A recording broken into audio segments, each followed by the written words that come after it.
Live from Harbor Station, it's the Vector Spaceman Show. Now here's your host, Vector Spaceman. Hello, Space Cadets. How are you doing tonight? It's your old pal, Vector Spaceman, back at it again. Coming to you live once more straight from Harbor Station, broadcasting on all frequencies to our beautiful planet Earth. Oh, thank you so much, Kieran. Good to see you tonight. Hope you're doing well. Now, whether you're watching us live or after the show, don't you know we're glad to have you on board. Thanks for helping us make outer space the place to be on this Wednesday, my dudes, November 9th, 2022. Welcome back to the show, Space Cadets. And if it's your first time joining us tonight, then hey, welcome aboard. I'm Vector Spaceman, host of this Vector Spaceman show, and joined, of course, by my lovely co-host, Mr. Dregn. And tonight we are in studio for an evening of discussions of matters of streams, memes, dreams, and schemes, making use of our revised chit-chatting scenes to bring you a show oh so supreme. And in addition to two Spaceman waxing ridiculous, which, as far as I'm concerned, makes for a fine show in and of itself, we'll also be opening up the Space Line. Yes, you too can be part of tonight's show, Space Cadets, by calling into our purpose-built Discord channel made to corral opinionated Space Cadets who've got something to say. If at any point you've got something that you think we need to hear, opine upon, or perhaps you think the two of us just don't know what we're talking about, use the command !Discord to generate a link to the channel, and we'll bring you on to speak your mind. Let's turn down the audio here. Let's turn on the BGM. Let's get right into it. Dregn, how are you, sir? Hello. How's it going, cadets? How's it going, Vector Spaceman? What are we doing today? What are we up to? Space Cadets. Dregn, this is our first time doing an official sort of chit-chat sort of stream here on the Vector Spaceman show. We've had a couple of impromptu discussions over on your own YouTube channel in the past. Always a pleasure to stumble into those. But here we are tonight in the purpose-built Harbor Station recording room, geared up for an evening of pleasant conversation. How are you tonight, sir? And of course, welcome our first of what I should hope will become many featured co-hosts. We'd love to have folks like Dregn and others on the program. Absolutely. Get hyped. Let's go. We're going to be chit-chatting about who knows what. About who knows what. Who knows what. Now, I see Kieran has already gone and posted that Discord link in the chat. Remember, Space Cadets, if you got something you want to say to the Spaceman, to the Space Dregn, you just let us know. We'll drag you on into an on-air portion, let you speak your mind tonight. But otherwise, we're just going to be talking about this and that, things and stuff, whatever crosses our minds. Absolutely. Ready for it. Now, I'm so used to doing this on my own channel. It's weird having a sit-down co-host that's actually kind of planned out. Look at this. You even got a nice little studio booth for us to record. Isn't this a nice little place? Absolutely. So fancy. Usually I just have cameras pointing my way. Well, look, now we've got everything. Look, if you want to look right into the camera there, Dregn, we got the Dregn cam. There it is. Little zoom up, little close up. We got the wide shots. We pull in for the Vector cam. Oh, there he is, little spaceman. We got all the angles covered. Nice. Very cool. Very cool. We got a little action in the chat here. Kieran says, Dregn and Vector, what a perfect duo. Now you just need Neff, so it'll be a perfect trio. Indeed. You know, it hasn't been too long since we've seen one another, Dregn. I suppose we should start there. We were both so fortunate enough to be guests on the super special NephQuest 1.83 repeating anniversary special last night, celebrating just over a year of performance by our pal and persistent collaborator, Neff. Absolutely, yeah. It was a lot of fun, wasn't it? It was so much fun. Why don't we go ahead and give a shout out in the chat so that everybody who ain't already following Neff can go ahead and do so. Make sure you're following Neff. She does great work, not only on her own channel, but on ours as well. Make sure you show her some love. Yep. True, says Kieran. Yes, true. Vector_Spaceman. Yeah. And actually, you know what? We should show this off as well. I've been neglecting to do this for the longest time, but I was thinking, how are we going to shout out Dregn on the show here? It's always so unwieldy to try and link to his stuff. Now we've got the purpose-built, Dregn command. There, make sure you're following Dregn over on YouTube as well, you guys, with his proper channel link there. It's oh so easy. We don't have to go through a rigmarole of trying to link his stuff. We just put it in the chat. We just pop it in the chat. I get my own command, guys. Your very own command, set with the hydrate. Thank you, sir. I think I will indulge. Dregn, you may as well do so yourself. May as well. How can we say no? Space Cadets, if you're feeling a little thirsty, whatever you got nearby, let's all imbibe. 3, 2, 1. Clink. There we go. Clink. Yeah. Sucking down some Arizona iced tea tonight. Always one of my faves. It's a nice tea. Good choice. Good choice. Big can, only $1. Got to stay economical. Even in the, I guess, revealed now Canada, huh? It's even $1 up there. Absolutely. And plus with that exchange rate, it's even cheaper. See, that's what you Americans ought to be doing, Dregn. You come over the border, you pick up all the iced teas, all the whiskeys, all the what do you call it? Tariffed stuff that you can get in a single voyage, in a single mission, and you take it back home.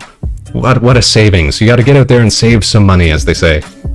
Exactly. Australians love to do that. I don't know if you ever met any Australians on your ventures out in space, but I've got some Australian family, as it were, yes. Yeah, they love coming over here, going to the outlets, stockpile it on jeans, and then take them home. Jeans? I wouldn't have thought jeans, but all right. Yeah. That import cost, man. That import cost, that's right. Mm-hmm. I would have thought they'd all be getting made in South Asia anyways, that it would have been cheaper just to ship them right to Australia. You're right next door. Nah, they're contesting for that water mass next door, so I think they have some contention, right? They want that quality American-made denim. That's what it's all about. There we go. That's a lost art form right there. I haven't seen real denim pants in so long.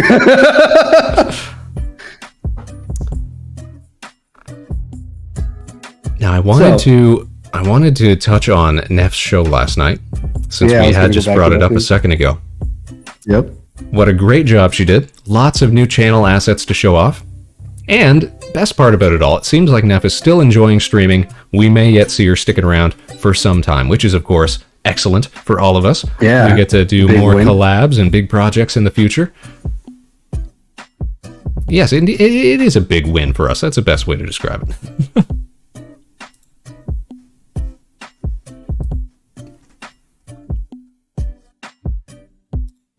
All right, let me look here. Dregn. Yes. This show, not only an opportunity to shoot the breeze, if I might segue here, but also a medium through which we might discuss the pressing issues of the day. Those pertaining to virtual streamers such as yourself and, to a similar extent, myself. What you might, in fact, call ourself. Oh, hello there, Zenobia. Speaking of Neff's show last night, didn't Zenobia do an excellent job, an absolutely admirable job, on those backgrounds for the new Neff station, as it were, the Martian station. Excellent job, Zenobia. Oh, yeah. What an artiste. 100%. I was very impressed. They looked so good. Spot on, very much in keeping in the style. Jammy's up in here as well. How are you doing, Jammy? What's up, Jammy? No, thank you, Zenobia. It all turned out great. All that special attention to detail with the how you say the cores and the different rocks and the tools. I think it all came out excellent. Tim from Legal, how do you do? First time in the chat. Nice to see you. A little transplanted space cadet over from Corey Ojo's channel. Nice to see you. What a chill podcast indeed. Yes, welcome to the Vector Spaceman Experience. I'm joined here with my co-host, Dregn Durant, fellow spaceman, friend of the show, and tonight we're talking about this and that, and also that and this. Anything that crosses our mind, really. Exactly. We're getting our engines warmed up, and we're going to be blasting off here real soon. Hoy, hoy, how's the Vector podcast going? Hello, Ellie. Yes, we're just chilling in, getting started here. Getting a feel for things in this new recording environment. Using the nice little recording studio, a nice little addition to the station. We got our screens going. We got our little insulated padding. We've got Dregn over there with the blue mic over here on the orange mic. We got the Spaceman. Everything's hooked up and ready to go, of course. We are looking to get the first raccoon cadet out in space soon. Yes. Does that make me a raccoon cadet? You're breaking new ground, Tim. Exactly. I think we've had monkeys, dogs. We need a raccoon. Gotta have that raccoon. I once read something, an article, I believe it was, that purported that red pandas were something like the optimal, like, spacefaring test critter or something like that in terms of just size and temperament and what you can do with them and things like that. I don't know if it's true. Maybe they're just trying to hype up red pandas. Everybody does seem to like them a fair bit. Yeah, they're like big pandas, but compact and colorful and not stupid. Or, So well, I don't know if I'd say that. To me. The only ones I've ever seen have been pretty lazy, pretty definitely not wild ones. That's for sure. Yeah. The traditional pandas, I've only seen them hurt themselves. That's what you always see. Red pandas are super cute. Yes. Red pandas are adorable. But they eat more than bamboo, so I guess you got to give them that. You got to give them credit for that. They're at least a little smarter. They're a little wiser.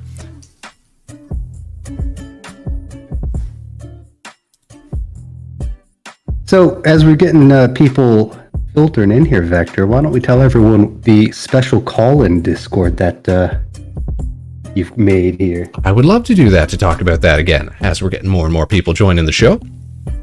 Oh, what legs we got today. Hello, Corey. We were just talking to Tim here from the Corey Ojo Show. It's nice to see more raccoons stumbling onto the program. We're doing a little podcast with Dregn tonight, and also with myself, the Spaceman, talking about this and that. And, as Dregn was just alluding to, you can also join the show yourselves, you guys, if you've got hot pressing opinions that you want to share with the wider world, or just with a couple of goofy space boys. You can go ahead and join this new Spaceline Discord channel that we've got going. You can get added to the show to talk about this and that. If you got something to say, if you've got some questions for Dregn or myself, if you just want to talk about how your week's going. It's Wednesday, my dudes. I hope everybody is having a great few days so far. The weekend feels so far off sometimes. But thankfully, we've got a few good shows this week to help us break up those doldrums. We're going to be seeing Dregn back here later in the week, as well as some other friends for a little seasonal content. It's going to be good stuff. It's going to be great stuff. You kidding me? Great stuff. Yes. Why sell ourselves short, Dregn? Exactly. I haven't visited Harbor Station and been disappointed once yet. Well, there's always a first time, I suppose. But let's not dwell on that, shall we? Now, as I was just segueing into, before we got visited by these wonderful raccoons. Oh, is it the Tim from Legal? Oh, yes. Before we got bombarded with our friends of the show here, I wanted to say some of the most pressing matters facing virtual streamers like yourself and myself, and others, sure, like a lot of these people that we find in chat here today, and perhaps they have some things they'd like to say about it. I wanted to ask you, Dregn, how you feel about some of these changes purported to be coming soon to one of our shared platforms, that being Twitter. Specifically, this business about the paid monthly surcharge for preferential commenting or post sorting or what have you. As a ex-corpo yourself, I'm sure that you must have thoughts on how it's all being handled.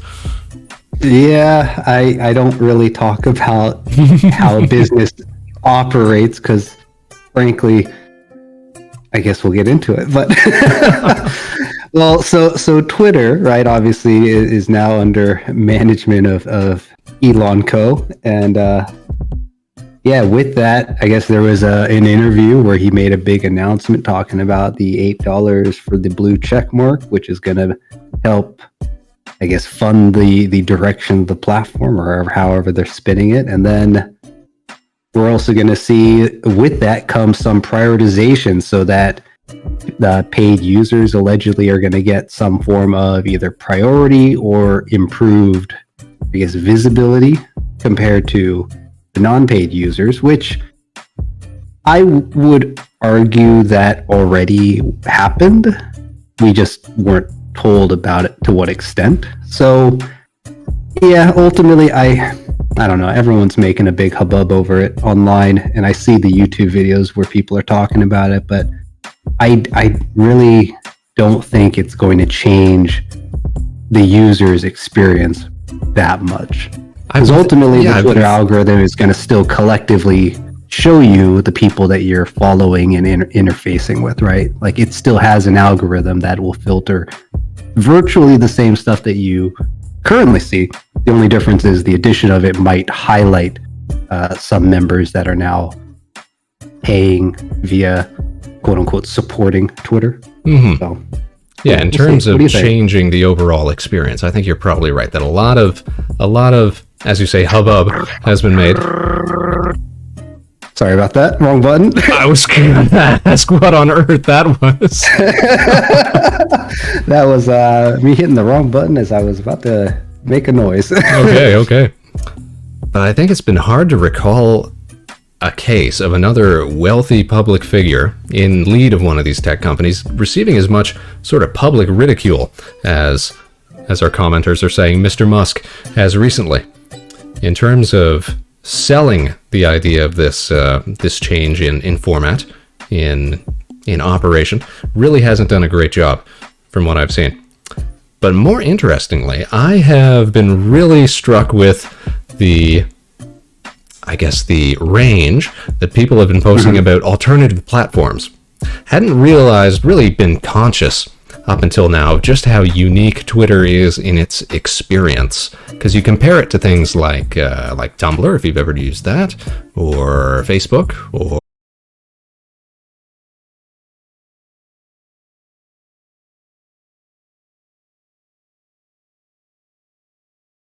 might be, and I was thinking it might be a toss-up between like Tumblr or Reddit or something like that. But Reddit, of course, you're following whole communities rather than just individual people, which I think is the appeal of the Twitter platform.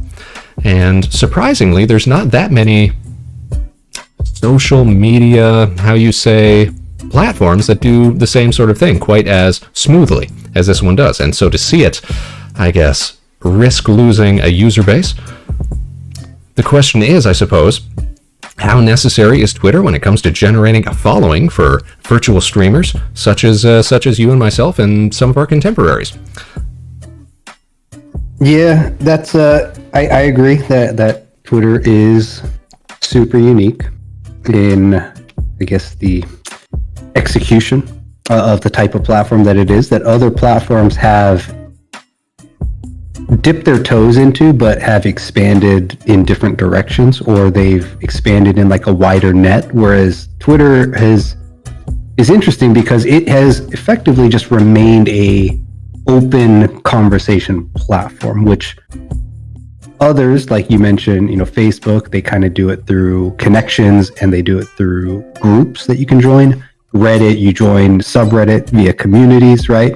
But Twitter is really, I think, the one blanketly open-doored platform. And the issue that I have with a lot of these big pillars of the cyber world, I guess if you don't think of it that way, is that a lot of them, because encompassing not just Twitter, but Google's and I guess Facebook to an extent, Microsoft's never-ending reach of influence, and a variety of other platforms, from YouTube to Twitter or Twitch, and maybe even to some degree TikTok is. The issue I have with a lot of them as a whole is they need to be being such a strong pillar in these community spheres. Their terms and having a core foundation for what they stand for and what's not allowed, I think is the only moderation that they should be doing. And the fact that Twitter for so long has been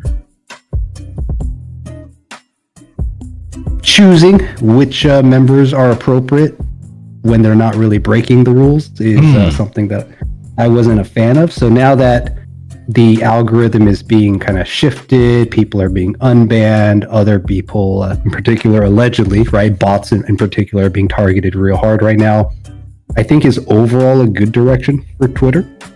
We'll see how it pans out in the next year, but I think more platforms that have traditionally excluded others due to, I don't know, more like social related reasons rather than term related reasons is a fundamental mistake considering the influence that these platforms have. So I don't know. I think Twitter is going through a necessary change. Whether it's the right change, we'll see. But I think the idea of scammers and bots decreasing outweighs the negatives of having a few noisy people rejoin Twitter, because frankly there's enough noisy people on Twitter, so it's a bunch of birds chirping. Noisy people like us sometimes. Exactly. But I think Twitter needs to stay unique in that regard. It's made a name for itself, and the monetization of it, I think, needs to be kind of tapered to a point where it remains a strong kind of social network rather than a business. But that's a problem for another time and for Twitter to deal with. No, I surely hope it does. And I think two of the most vocal camps I'm seeing right now, especially when it comes to, say, people like yourself and I, virtual streamers who use it as a method of engagement for posting notifications or engaging with friends of the show, things like that, organizing, scheduling, that sort of thing, is that some people are concerned that by not opting into the paid service, that their posts will be suppressed, or that they won't be able to grow as large of a following or as consistent as a following, or things like that. Or that, and on the other side, there's people who are saying that it's probably just a scare tactic or something like that when Mr. Elon Musk talks about things like, the prioritization of posts, or you're going to have to scroll super far to see anybody not subscribed. I'm hoping, like you said earlier, that we will still see not a huge disruption to, you want to see the people that you follow. You don't want to be pushed a bunch of people that you don't know. Those recommended things are nice every now and then, but for the most part, you want to be following, the people that you follow. And that's led to what I've seen recently is a lot of people making these little sort of, I guess, bunkers, if you want to describe it as that. These little apocalyptic shelters in terms of followers, in terms of these lists that people are putting together so that they can keep track of everybody they want to. Yeah, I was wondering, man, people sure are loving lists these days. Is that the core reason people are afraid that the people that they're following are going to become less frequently viewed on their pages, so they're building lists in order to keep track of people? I think that's the idea, yes. That might be, huh? What do you guys think? What do you guys think, chat? Here's a fun take, which I don't have to worry about because I'm on YouTube, but I don't think anyone who's worried about visibility and discoverability on Twitter, who is a streamer that is on Twitch, has any right to be worrying about Twitter, because Twitter, from my experience, with the exception of a very small minority of people, is horrible for discovering small talents. It's the chance exists, but the algorithm to discover, because it is a social platform, right? It's not really a discovery platform. I don't feel, how do I want to phrase this?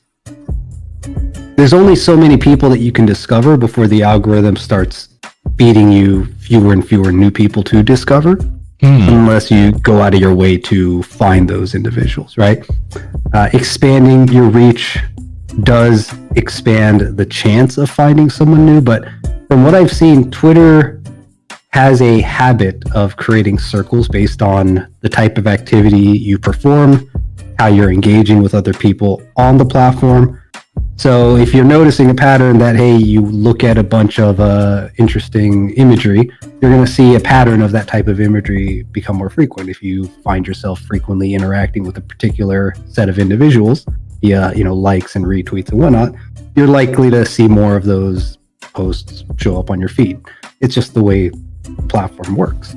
So yeah, I think the paid thing, frankly, I think it already existed. The difference is it's just blatantly being said that, hey, the algorithm prioritizes this stuff, or it's going to be made to prioritize it a bit more heavily from now on. So I don't know. I feel like people are overreacting a little bit. If it really does end up as bad as people claim it to be, naturally people will stop using it and look for alternative means, or Twitter is going to see the decrease in user base and active users and the active time people spend on the platform, and then they'll adjust. That's how business operates, especially those in the digital sphere of this type of technology. So that's just I'm not too worried about it. I suppose the extreme angle, and I don't know if you've seen any people with this sort of opinion, is that there are some people who don't want anything to do with people who are buying into the preferential tier or the monthly surcharge tier or what have you. I think that's going a little overboard. I think there's going to be a number of people who, especially artists not like us per se, but digital artists, actual visual artists and what have you, people who want to use the platform as a way to, generate interest, generate a following, that sort of thing, who are going to feel like they got to keep up with the verified system, or however it's put together, so that they don't risk, being left out of the discovery algorithm, as it were.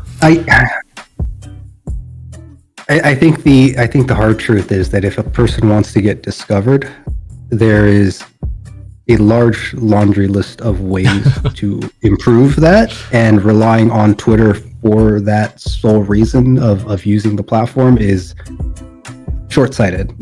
Sorry, guys. I don't doubt that you're right, and it got me thinking. I'm right or I'm wrong? No. I think you are. Yeah, there is truth in that. Yeah. And it's something that I was thinking about over the past few days in terms of how necessary Twitter is for virtual streamers. It's kind of become the accepted sort of de jour medium for generating exposure in a very easy way. But in terms of, I'll use an example. I've seen many streamers with a smaller Twitter following than myself, for instance, who have many, many times more followers here on Twitch, where one would rightly argue that it matters more because you want eyes on your show after all, which would seem preferable to having eyes on, general posting or notifications or things like that. So might even argue that changes to the environment vis-a-vis a disruption to Twitter could force streamers like ourselves to be a little more committed to their actual content. You really got to work for it, that sort of thing. Yeah, there's some subtle thorns in the sentence you just spurted out of that orange head of yours. No. No, because it's true, right? Because people who are viewers, obviously there's a group of people who strictly, orbit another because, they enjoy the personality, true. But a lot of that discovery or initial following or I guess spikes in growth come from either a random happenstance, a chance of a hot take or something that pops off, right? Or a random referral by you love it when something pops off.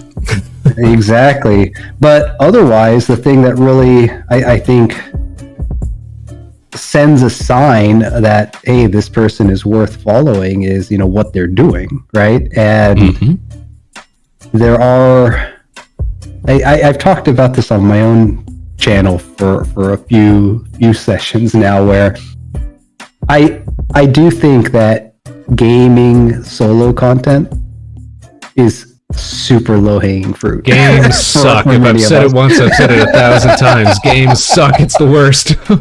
It's not what I said, man. I love games. It's a lot of fun. But I think, right, if we're on the internet and we're spending our downtime to watch others, I mean, obviously, if you make a connection with a streamer or if you enjoy their personality, then more power to you. Enjoy that moment, enjoy that time, and be entertained, right?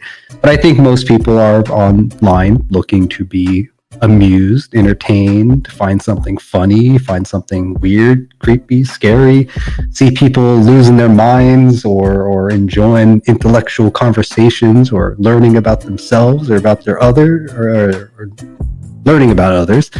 And I think a lot of that, and this is kind of what I've been advocating, which is getting people together, is something that I think should be more common on the internet, which a lot of platforms do just that. But I think VTubing in particular, streaming in particular, has a very unique, I don't fully understand the whole parasocial bullshit, but it's a very neat way to connect with people. It's almost like the evolution of being a pen pal, but it's live. A pen pal. Yeah. I mean, that was short-lived in my experience, but like being able to, in your case, Vector, you set up this studio, you invited me to come on your show. There's a bunch of streamers out there who are doing much of the same, who says VTubers can't do it. Why can't we get together and have a little chit-chat, or maybe join together and do some creative projects? Yeah. Because there's so many talented individuals out there, right? It's like, why not? So I think as far as content is concerned. VTubers have a lot more potential, and the community as a whole is really not reaching the heights that it could. Let's put it that way. It's still a young genre, we might say. It's still got plenty of room to grow. And I think it has a hell of a future as long as advertising stays away for just a little bit longer. Yeah, just leave the biz out of it for a second. Yeah, let's do some work. Yeah. Yep. Don't taint it yet, guys. Calm down. Reading some of these comments, Ellie says, "You mean people would have to make content? Actually have to make content?" Kieran, let me weeb out my MySpace page. That's funny, actually, because one of the sites that I saw people floating as an alternative to Twitter in terms of generating following and community and what have you was actually Newgrounds, one of my favorite old sites. That's amazing. Which I would not have thought as a good alternative, but I know some people have made a move that actually, I think it was... Oh, I really hope I'm remembering this correctly. I think it was Megan Dawn of Game Grotto recently opened up a Newgrounds account. I'm not sure what they're doing over there, but I saw people making moves all over the place. Man, it's fun to see people exploring it, but man, if an old platform comes back, that is gonna blow my mind. Imagine if like MySpace came back or Newgrounds came back. MySpace is gone, right? Or is it still I don't around? know if it's gone.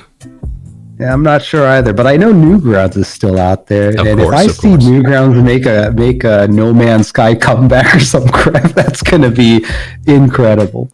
I think the closest that I think the only social media platform that might be a contender for a comeback would probably be something like Tumblr or arguably Facebook, if you think Facebook has fallen off already. No, Facebook. I'm fairly confident that Facebook is not going to be what comes back. No.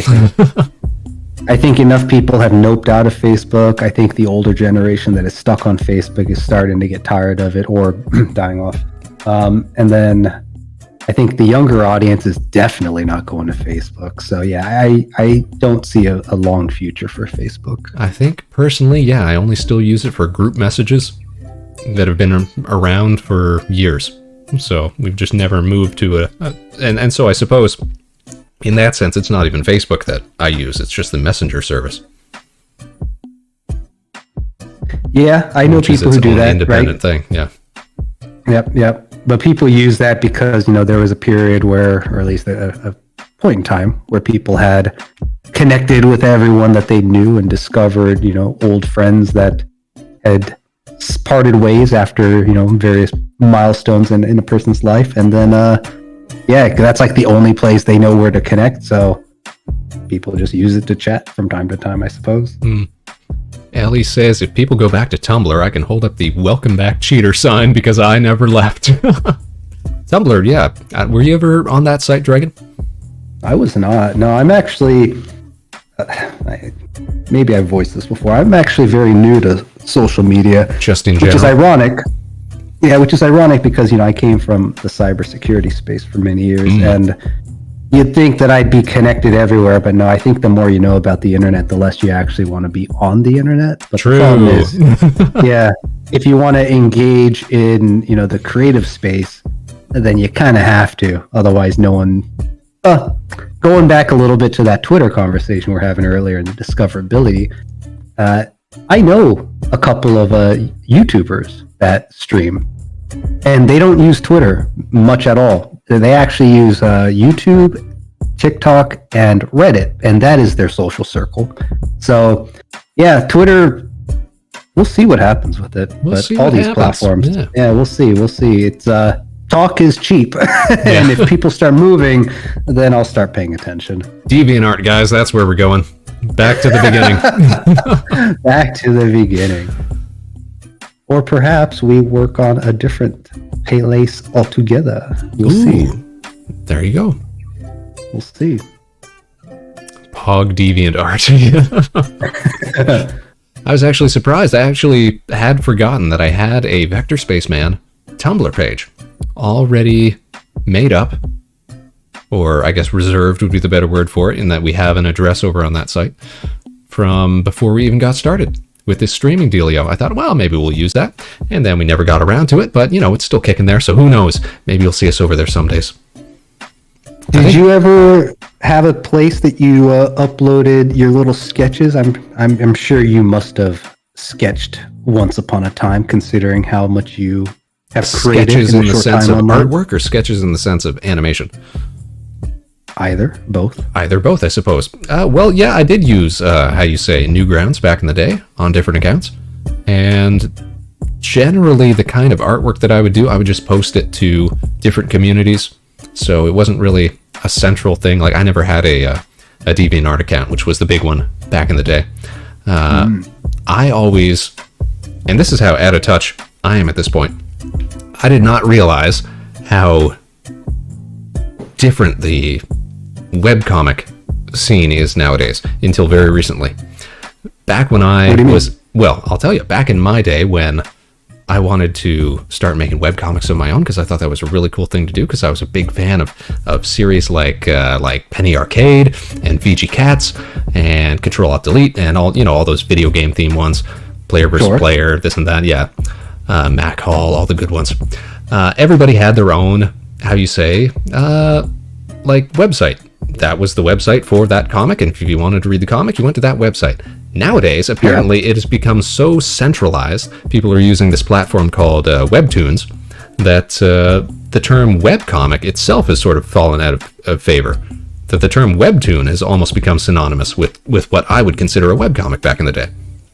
Yeah, okay, that makes sense. Yeah, because back in the early days, everyone, if you wanted to share something online, well, you generally had to make your own place for it. You made up a website, yeah. Now there are platforms where you can go to help with the management side of it also. You don't have to deal with the web side of it. You just deal with the comic and you upload, and that is the place that you upload. It's much like streamers and choosing, Twitch and Twitter, or Twitch and YouTube. It's a great idea for the artists, but I don't know. Part of me feels like it loses that little sense of like self-contained, because every website had its own flair, had its own art style, had its own community to go along with it. This is back in the day when everybody had their own forums and things like that too, which you definitely don't see anymore these days, now that you got subreddits and big mass communities like that.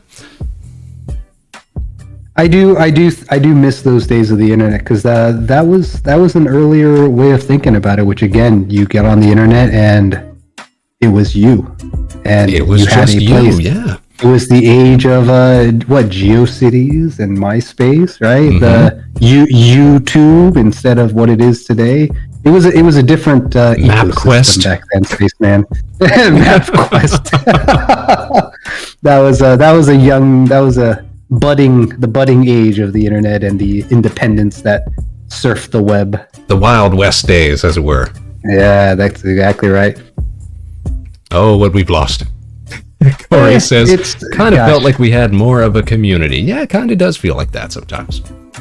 I think it's just different. Maybe that's the corpo in me talking, because as much as I dislike the direction of how marketing and advertising and corporations have kind of shifted the internet, the users are really what kind of drove that to happen, right? So it's kind of, we wanted it as a whole, so that's the direction it took. Because if enough people were interested in creating their own spaces still, then things would have been a little different. Yeah, it just got too hard for folks. Kids these days, they just can't keep up. They can't grok that old web foo, as it were.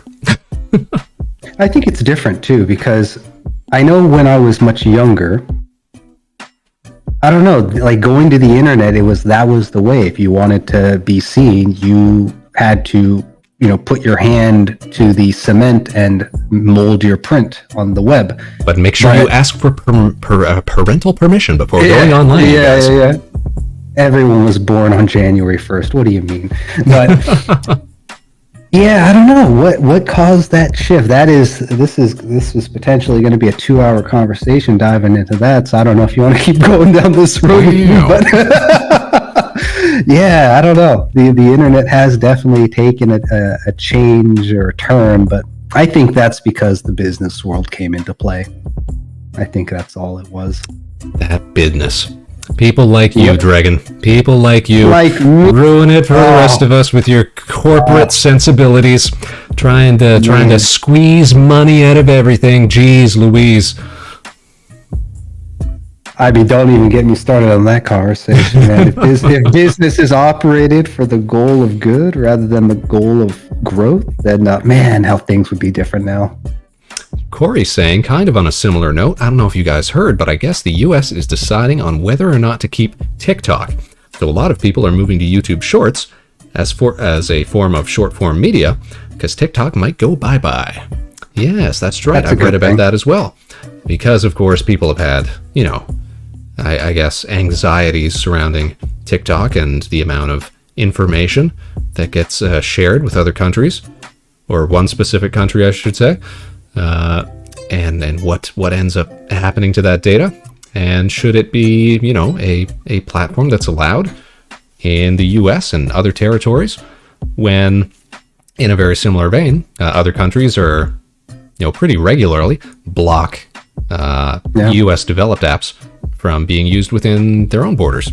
So it's not the most unheard of thing, but it's not as common something that you see in terms of legislation for the U.S. and similar Western countries. Yeah, I can't speak for where you're from, but it's fairly similar. It's fairly similar. Yeah, fairly. But they like to talk a big hubbub. I don't know why I'm saying hubbub today, but because we love to say hubbub. They like to make a big stink about topics, and then they never actually vote it into law. But yeah, I got strong opinions about TikTok, not just from a data perspective, but from a psychological perspective. They really have mastered like short-term fixation in terms of media consumption, 100%. Haven't they? Like it's actually done through the algorithm. It's actually super scary genius what they pulled off with it. That's how you love to describe tech stuff, isn't it? Super scary genius. Those mesh so well together. Yeah. One of my favorite joke sayings is, one day when the world ends, it'll end with the scientists saying, "Oops." Oops. And that'll be it. Yep. Roll that'll curtains. Be it. Yep. Exactly. But TikTok is fascinating because there's several YouTube channels that talk about the behaviors that TikTok kind of reinforces and the biological impact that it causes by using the app, and how that short form content actually may people are starting to see that there might be some long-term issues that we're going to have. That would not surprise me. No. Yep. That it would affect your ability to, I don't know, to focus or to pay attention. Not even focus, but it actually was shown to disrupt like your dopamine levels, and the reason for it is that they actually found that the TikTok algorithm follows a lot of similarities to gambling addictions. And if you guys haven't seen studies about this or talks about it, they talk about the TikTok algorithm and how for every video that it shows, right, the algorithm that TikTok has, I think, is arguably one of the best out there in capturing like what a person is going to be interested in and getting them to view it. But what TikTok does, that's kind of, again, that scary genius idea, is they'll actually feed you a couple of subpar videos before sending you one that's like really popping off and is likely to get your attention. That's just insidious. Yeah, so they'll actually kind of reel you in and get you hoping for, okay, where's the next video that I'm going to stop scrolling on? And oftentimes what they'll find is that the one you stop scrolling on is actually intended through the algorithm to be the one that you stay for. So yeah, it's like psychological warfare, that platform, and people don't realize it. But I'm glad people are starting to see it. Yeah, it's not really any worse than any major social media. This kind of algorithm is everywhere nowadays. It is, but the issue with TikTok is the type of content and how that content is consumed and what that cycle does to your psyche. Other social media platforms do that to a lesser extent, but I think any use of the mobile device is actually more of a core issue than the platforms that we use on the devices, right? Because the issue is this small little screen that everyone's walking around looking at, and we're always connected to a computer screen and fast moving objects and all these little cuts and text on the screen, right? It's all intended. It's all proven scientifically, psychologically to have like a reason behind it or an effectiveness to it. And that's what I hate about advertising, is that they go into the psychology of all of this, and the channels that do it right generally are employing some of these tactics. He's a reformed corpo, you guys. He's not he's not behind any of this stuff. Yep. Yeah, no, it's just the patterns that I've seen and the stories that I've observed and the trends that I've noticed, and I get it. I don't like it. I would love to change it, but I'm just one small spaceman. One little spaceman. I feel that empty space. But it is fascinating. We got a pretty, how you say, consensus. We got a consensus in the chat here. TikTok is trash. I lose brain cells. TikTok makes me uncomfortable. Zenobia saying, I kind of feel like it's not really worse than any major social media. Kind of algorithms everywhere nowadays, isn't it? And yeah, I think Dragon spoke to that as well. Yep. That's kind of an issue in and of itself. Now, I've not used TikTok. Maybe you guys in the chat can inform me better. Is it limited in the size of the videos you can put on it? Is it kind of like Vine in that sense, where you got to stay under like a minute or something like that? I've been off of it for a while now. I want to say it goes up to like 3, 5, or 10 minutes. I don't remember. Oh, wow. It used to be super short.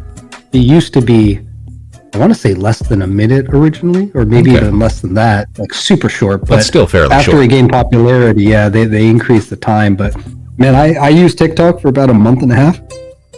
And I never installed TikToks because coming from security, I was like, no way I'm installing this app on my phone. But, I became a VTuber. I was like, shit, I got to do it. So I got to did put yourself out there somehow. Yeah. Oh, well, actually, now that reminds me. Yeah, I put a couple of videos on there. I do have an account. That's right. But I only used it for like a week or two. Put on some clips from a couple of streams, and then I just didn't keep up with it because we got too many other things to worry about. Jeez, it's hard being a weird little spaceman on the internet, Dragon. Why did we choose to do this? I always crack up offline because there were so many easier and more cost-effective ways to be a streamer. Right? We could have had animal ears. We could have been, generic, like likable characters. But no, we had to be weird science dudes. Not only that, but I mean, you had the fortune of doing a lot of the work yourself, and your only investment was a time in a dream. That's true, yeah. There's many like me who are out there doing things out of pocket, and I gotta say, man, I should have just bought the camera, bought the mic, gone live, and there's gaming streamers out there who don't even show themselves. So I see. You don't even have to worry about your face. You can just be a voice, a voice in the ether. Exactly. People love the smooth voice. Hell, you could have probably pulled it off too. Just wait, you guys. Vector Spaceman 4.0. Once we're done with the 3D reveal, it'll just be me in real life with the helmet on. We'll 3D print out a helmet and we'll just go to town. There we go. He'll always tease that he's going to take it off, but he'll never pull it off all the way without it going to black. Well, no. I mean, we don't want to ruin some of the mystery. Come on, we got to have mystery in this world, Dragon. Mystery. Yeah. Exactly. It can't be revealing the secret. It'll ruin the surprise, much like learning the trick to a magic act. Right? Zenobia saying, still finding it funny that an entire ecosystem of space-themed VTubers spawned out of thin air in the same month. It was all pretty close together. We were discussing that the other night as well when we were on Nef Stream, how close we were in, what would you say, debut, in launch, as it were, from one another. Yeah. But yeah, you know what? We're just like-minded people. That's what it is. We're just so smart, so clever that we all had this stupid idea to be space-themed streamers all at the same time. Really says something about all of us, I suppose, doesn't it? Yeah, you got to shoot for the stars. It's funny because I've noticed. The stars. Exactly. Maybe we'll land on the moon. Hell, maybe even Mars. Who knows? Maybe even Mars. Maybe even. But yeah, I've seen like sci-fi tubers. Those guys are cool too. I've seen robo-tubers, Android tubers, and all sorts of fun sci-fi folk. But man, people actually having spaceships and space stations. That interestingly has just been kind of our circle that I've really seen. It's interesting. We love folks with space stations. Ellie says it's just like finding your friends in a cafeteria. That's right. Off in the corner, the table full of weirdos. Yep. Eating their cheese sandwiches, playing Magic the Gathering, you know, keeping their heads down. What bunch of nerds. Bunch of nerds, right? It's funny. I was actually speaking with the dude in a parking lot. Okay, weird. I've met a couple times.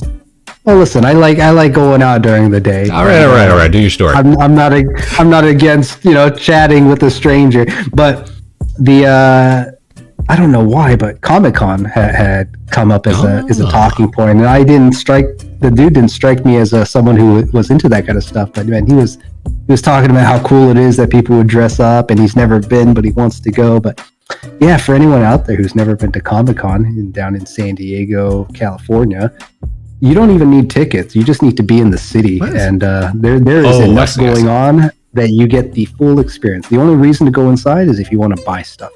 All that merch, or you want to see a panel or something, get some sneak peeks, some trailer or something you want to see. Yeah.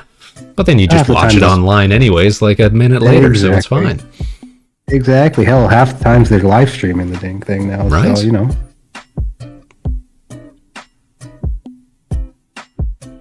Yeah, what is it? So yeah, that came up, and it got me thinking. It's like, man, nerds really are the coolest culture out there, because it doesn't matter if you're a weeb or a gamer. Sometimes it matters, or you're just a very cultured individual. Oh yes, a man of culture. Of culture. Exactly. You know the umbrella I'm talking about.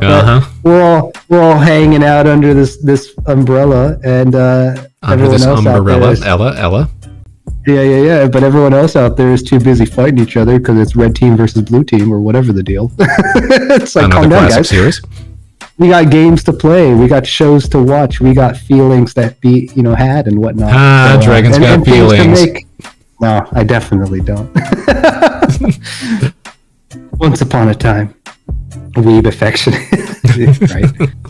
But yeah, I don't know. I think it's a very interesting and heartwarming community. Yes. And it's funny because everyone has their bad apples, but we got some spicy boys out there, Oh, do we? People who like to talk trash and that kind of trash talkers and bullies and what have you out there. But some are a bit more aggressive than others, but overall, I think everyone's out there to have good fun, right?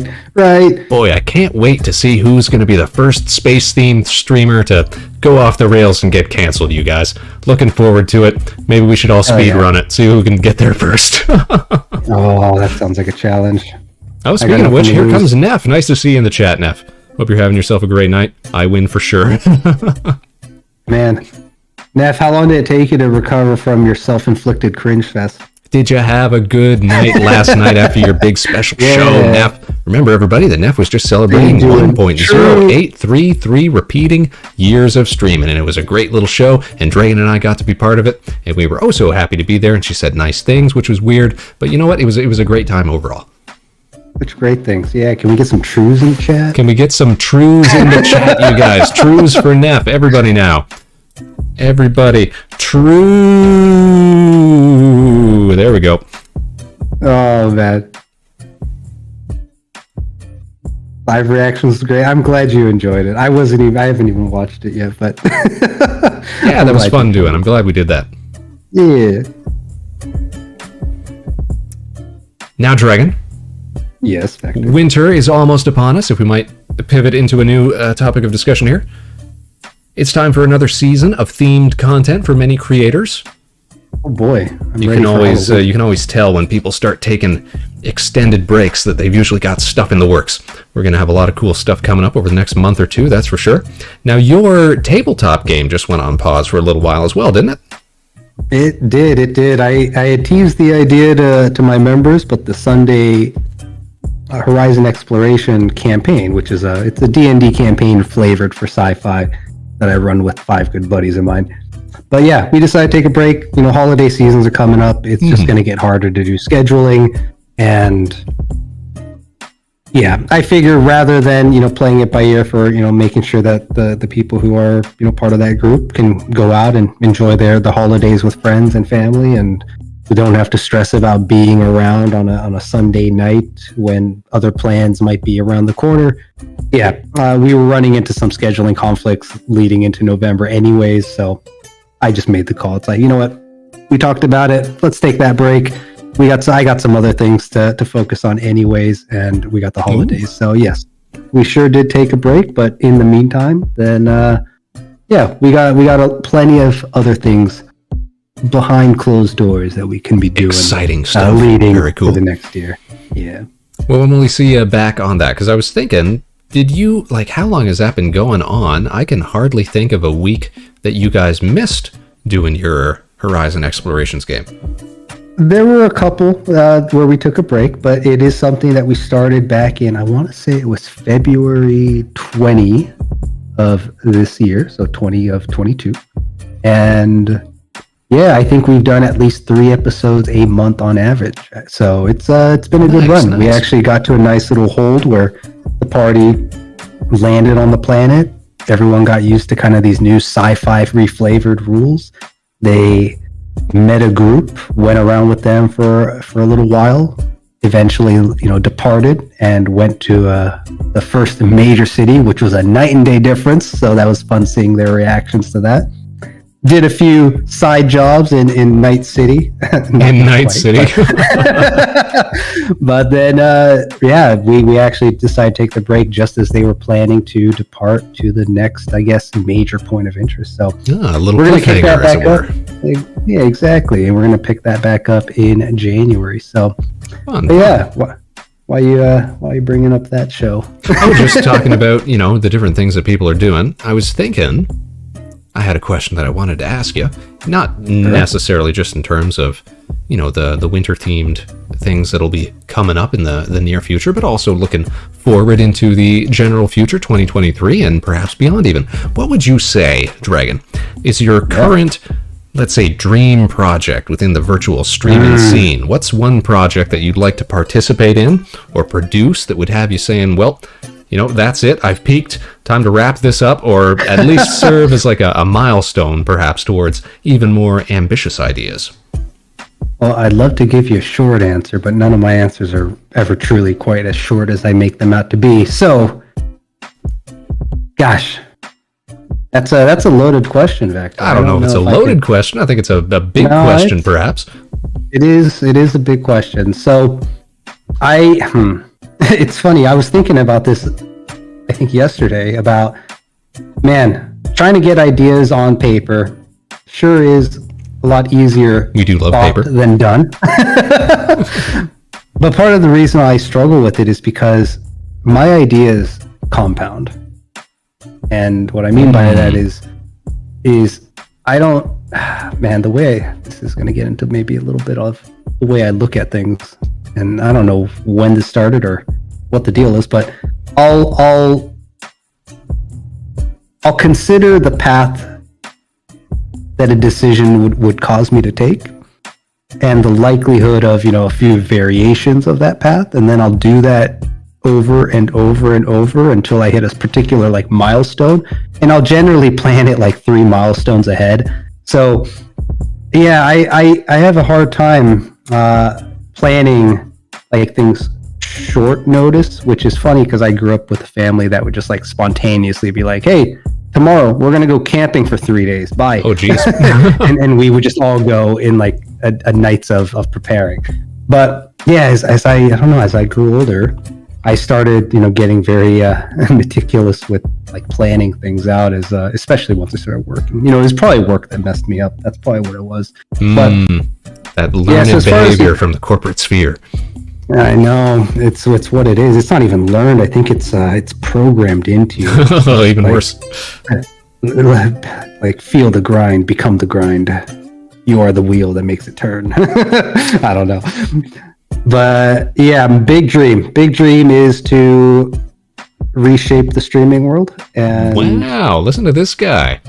Yeah, that's the big dream at least. But in order to get there, there's a few things that need to happen first. I think the first step that comes next, aside from starting this little Hivecore initiative, is getting the word out there. So come 2023, after I've sorted out a few details with a few folks and gotten a few takes and spoken to a couple people outside of the group in the real world where business takes place. Yep.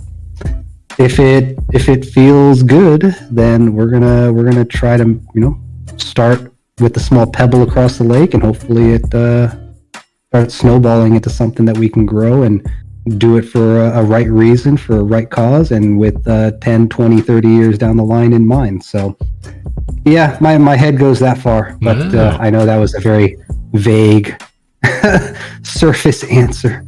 A couple of mixed metaphors there, but I think I get the idea. But the challenge obviously is going to be to act on it, right? I think this is an issue that a lot of people have, and it's something that I know I struggle with, which is, again, talk is cheap. You gotta produce, and the same thing goes with streaming. Streaming is easy, content is hard. So I guess that's true. Yeah, you got to make stuff, you guys. Come on. Exactly. We got to make things, or if you're not making things yet, right? Hone a skill. That's something that I worry about. It's a bit of a segue, but I do worry about. Kieran, you're saying everything is content. Everything is content. Everything is content. Everything is but content. There are tiers of content, right? You can't reject the hierarchy of content that the internet has deemed worthy and not necessarily unworthy, but lesser. Dragon, I want your take on something here. Okay, in terms of everything is content, there have been some people that I've seen once, I'll say, because I never go back to streams like this, and I don't know if it's just because I'm out of touch with what comedy is these days or what the youth is into, but I just find that there's a number of streamers, and I won't name names because I can't remember them, because I'll see their content and then I'll tune out entirely.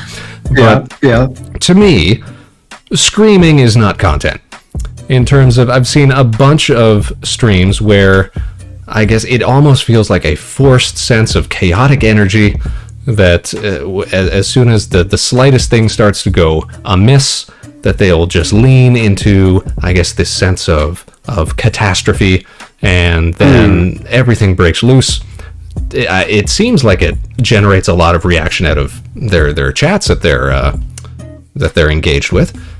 They seem to be having a good time, but it almost seems like it's just that just seems disingenuous. I don't know. Have you seen anything that sort of relates to what I'm describing here? Yeah, I think streaming should require you to be 21 years or older to perform. I didn't quite mean like that, but yeah, I don't know. I haven't personally encountered too many streams, but I do know. It's interesting because I think there are clips of moments like that happening where somebody freaks out, but I do find, I don't know, I hung out in such mixed groups that I know that when someone who is socially awkward gets excited and they want to express it, sometimes it comes out just as like a disingenuous scream of noises. So perhaps my perspective is like, because I haven't seen it, I don't know if it like comes across as like, okay, they're just, being emotional and trying to be expressive.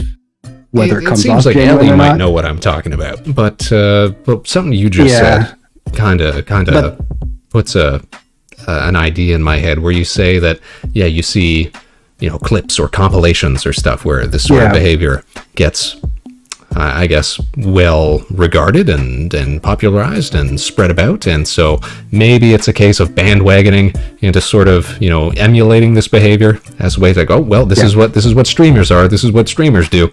I don't know. Again, I'm not terribly engaged with other streamers, unfortunately, so I don't keep up to date with what a whole lot of my contemporaries, if we might use that term, are up to, besides, of course, present company excluded, and folks in the chat who I like to watch all the time. But, just in terms of like how would you say, the most popular streamers or things like that, I don't know anything about them, unfortunately. Maybe this will segue a little bit into kind of what we were just talking about, to an idea I have about it, which is, I have seen a few clips though where it's just someone's losing their mind. Maybe they're having a great time. I hope they're having a great time, but for me, it feels like it would be exhausting. There's too many decibels. Yeah, there's too many decibels. I can't handle it. Like if I want to watch an exciting video, it better start with heavy metal and then end with screaming. Whereas if it starts with, just talking and then a meme reaction pops up and then you're yelling the next clip on a hard cut, I'm out of there. No, thank you. But that's my taste of things, I suppose. Yeah, I think that's kind of what I'm getting at. I am curious with some of the popularity of a handful of, I guess you can call them, the mainstream streamers, where mainstreamers, if you will. Mainstreamers, yeah, there we go. There, I like it. But yeah, a lot of them are pretty mellow. A lot of them are pretty subtle. And a lot of them, good on them for finding an audience. Good on them. Yeah, I have seen at least one that seems overly exaggerated. And I'm more curious about the audience that likes watching them. There's a good point. Because the personality didn't strike me as one that would warrant a following, but yet they do. So I'm more curious, like, from the audience, it's like, why, if you do watch them, what's fun about them, and are you over 18? I have a feeling that there's a correlation between a few age brackets. It's a shame you can't peer into other folks' demographics, huh? Yeah, if only social media all the things you can learn. Yes. It always cracked me up how businesses will tell you not to share your salary with your peers, but it's like, so we want to be kept in the dark, I see. Okay. But what if you want to brag and rub it in? How else are you going to do that? I was more coming from the perspective, man, wouldn't humanity be in a different league right now if we all kind of knew where we fit in the grand order of things? Oh, maybe that too. Who knows? Yeah, maybe that too. But yeah, there's a variety of streamers out there, very interesting personalities. I think we got to keep in mind there's thousands of us, and no one streamer, no one viewer even is going to be able to follow the circle of, not even the circle, the vast darkness and plucking the stars from what they could reach. But I don't know. I think this is one of the reasons why, again, I'm also looking at this Hivecore initiative that we occasionally talk about, because don't forget about Hivecore, guys. Make sure you're well, I guess there's really no way to follow Hivecore at the moment because we don't really even have a Twitter or social media presence for the Hivecore group as a whole, do we? Just the individual members. We don't. I'm debating how that should be formulated, because although a Twitch or a YouTube for Project Hivecore would be easy to kind of bring everyone together, I also don't want Project Hivecore to become just like any other VTuber agency, if you know what I mean, where they're just promoting like their core members or their only members. Because the idea I have for Hivecore is less of an agency and literally a community for the community. So I'm sounding a little blown out. I mean, that could be my side, though. My audio doesn't come through. Yeah, turn your headphones down then, you punk. nearly as smooth when I'm on Discord for some reason. But yeah, so what was I getting at? Because with all the variety of streamers and the different viewers, I mean, the viewers will find something that they're interested in. They'll stick around to the personality that they grow attached to or the content that they're interested in, right? That's natural. That's understandable. That's natural. And then from the streamer's perspective, I mean, you got to remember you're literally competing against thousands of people.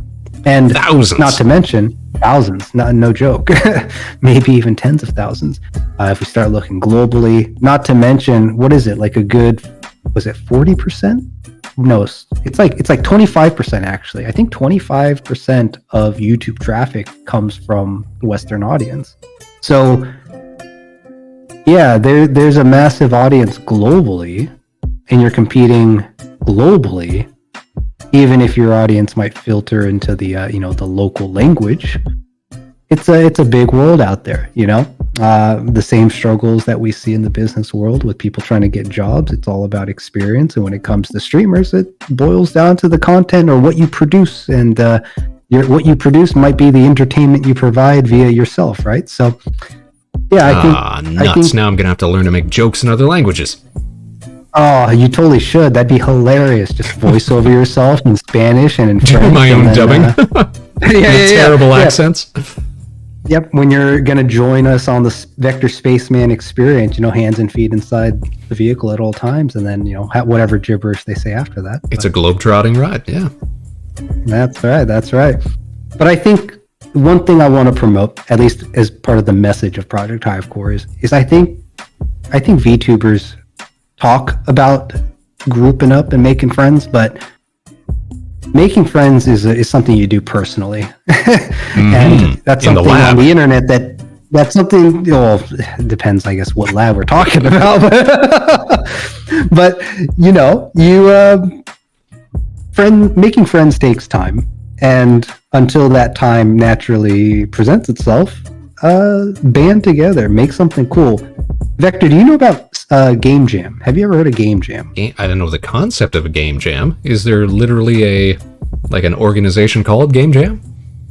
I don't know if there's an organization behind it, but the concept of a Game Jam, right, is people will come together, and generally, I never really found out who hosts these Game Jams, but the Game Jam is, people come together in the game development world, whether you're a student, some people are actually maybe trying to get into the industry, and over like a 72-hour period, you would make a game.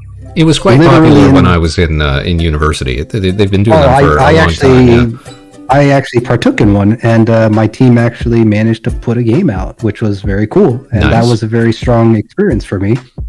And I know if I was using VTubers for friends, well, you've made a few. But I bring up Game Jam because I think something that we could promote, and this is something that I would like to promote as part of Hivecore in 2023, is a streamer VTuber content jam. Content jam. Yeah, because there's a ton of independents out there. Some of these VTubers do musics. A lot of them do artwork. A lot of them don't do anything. Some of them are absolutely nothing. They don't do a darn thing. Exactly, right? Come on. But of the ones that don't really have much that they're putting out there, there are the subset who are, as much as I cringe at ASMR, like they're using their voice, right, for their audience. Others are aspiring using to their voice acting. Getting real close to the mic and saying weird stuff with weird microphones that really accentuate what you hear, you guys. It's odd stuff. Vector, stop that. It's kind of creepy. No. Save it for after dinner, my dude. Gross. All right, we're done with that. But yeah, that's an idea that as part of Project Hivecore. I haven't really talked too much about what type of initiatives we want to do, right? Because and I'm talking about Project Hivecore a lot because it's all I got. God damn it! But it's all he's got, you guys. Give him a break. I don't even have legs. Come on, no legs. He's just a man with ideas. But we could do it. It's something that can be done. Vector, you've already done it by yourself, so why not bring people together to do it? Now, that said, it can't be hand-holding, right? Game Jam, when I had done it, it was form a team. Here's the idea that we're all going to be working on. And then the teams are welcome to interpret it how they wish. And they were responsible for seeing it to completion. And like our team barely made it. And man, poor programmer. I think his name was like Adler or something like that. But you had one guy? You had one programmer doing it? One programmer in 72 hours who took the art asset. I think we had like 4 or 5 artists, which was too many in hindsight. Well, what were the rest of you doing the whole time? Well, normally these teams are supposed to be like 3 to 5 people. We had like 8 people. So I was acting as like a project manager, though I did a subpar job. There was another guy who actually had some industry experience in hindsight, or at least he was penetrating the industry, and he got to, he actually carried a lot of the weight, I think. There were a couple of guys that were doing effects. There were a handful of guys doing 3D modeling.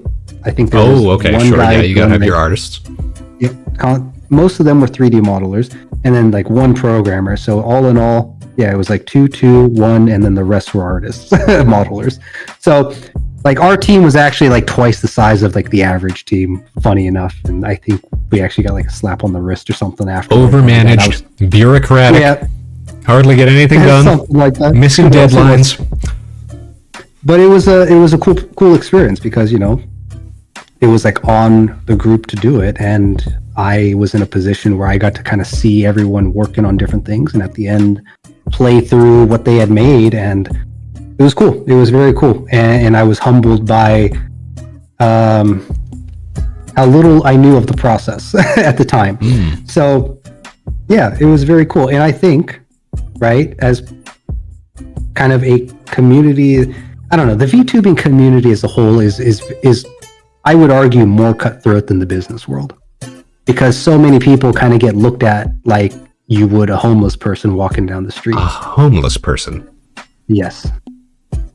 You guys are just elaborate with no home. So I don't know where you guys are from, but where I'm from, it's more urban, suburban, and California boy. Yeah, as much as I try to, you know, help out a person in need, you know, when you're walking down the street and there's too many homeless people to support, you can't really do much about it, unfortunately, right?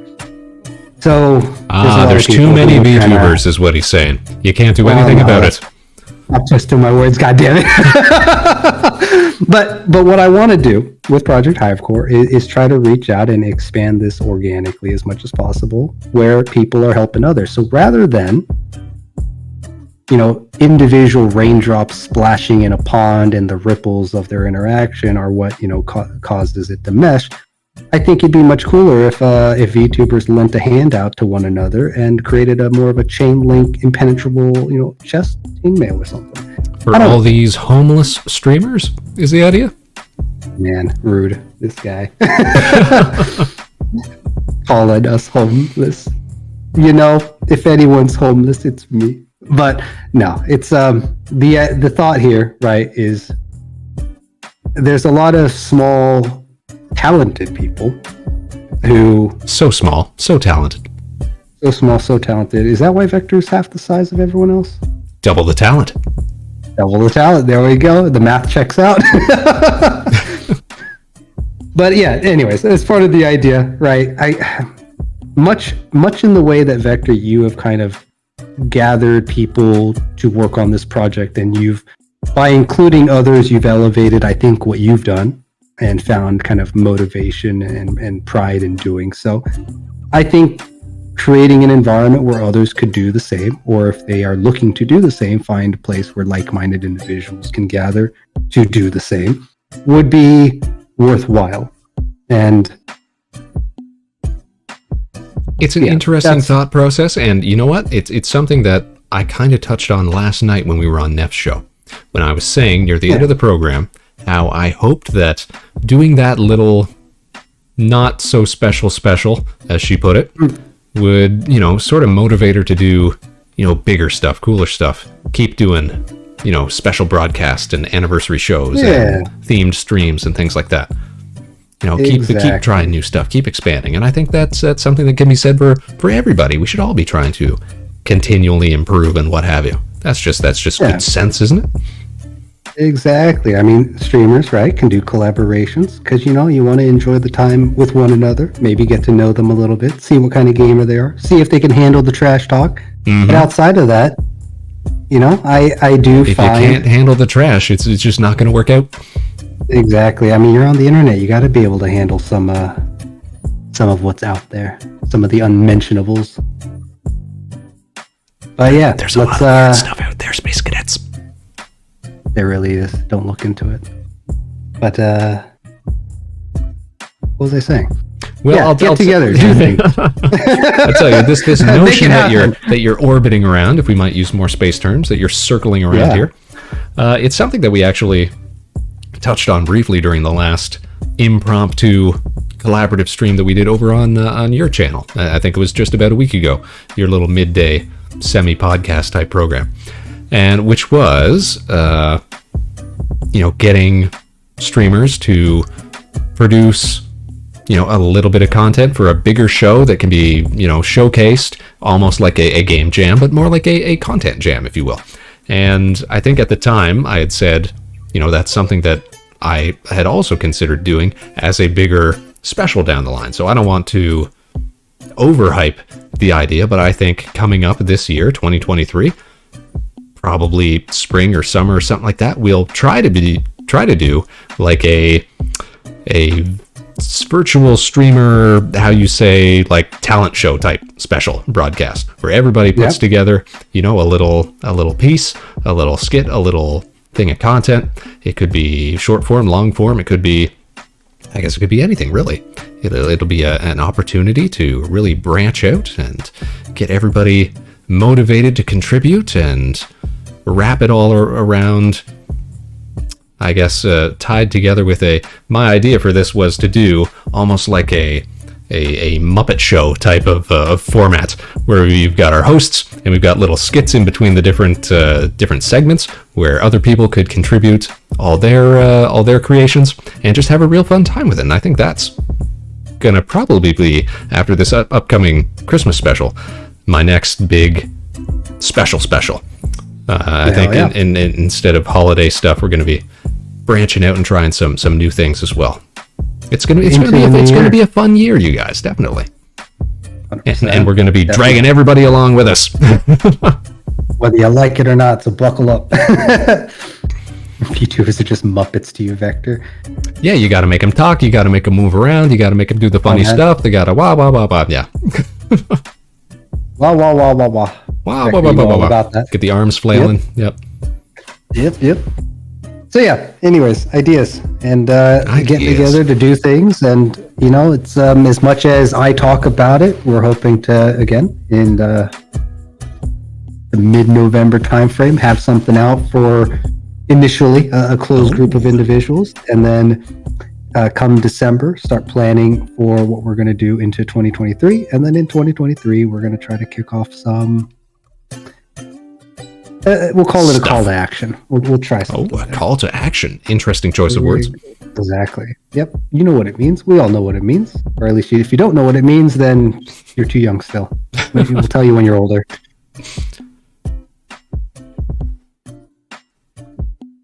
Yeah. Anything else that you're thinking about, Vector, for the end of the year, coming up to next year? For the end of the year, I've said it. If I've said it once, I've said it maybe a half dozen times, is that we've got the Christmas special to look forward to. That's going to be coming up next month, middle of next month sometime. We're working on finalizing the script for that right now. We've got a bunch of actors lined up for that. It should be another fine show. And I'm looking to try some new stuff with it, some new animation techniques, put in some new effects, get my keep pushing my limited animation talents to make cool new scenes and cool new effects and cool new storylines. It should be fun. I'm looking forward to it. I think it's going to be a good time once we do finally get it all put together. Yeah. Your model looks really great with it zoomed in like that. Look at that. Oh, you think so? Thank you so much. All the little bits and pieces, the jiggly mic and my jiggly mic and my zipper and everything. Yeah. Yep. the mic bob, all that. We've only really got 3 or 4 points of physics on the model. The arms move a little bit when I shake them. Then we got the zipper, and then we got the mic arm on the helmet. But it works, and you can really see the faux 3D effect on the helmet when we turn from side to side. Really, really pleased with this model. Very cool. Super cool. I like it a lot. But, you know, that's another thing that we talked about during the Halloween special when we were outlining stuff to look forward to this year, is that we're going to be dabbling with a little 3D modeling as well as we work toward the Vector Spaceman 3.0 model. That'll be something that should be finished sometime during 2023. Once we get done with this present project and future projects and find time for more projects. Kinda not leaving myself a whole lot of room to work with, but we're going to try to get it all done.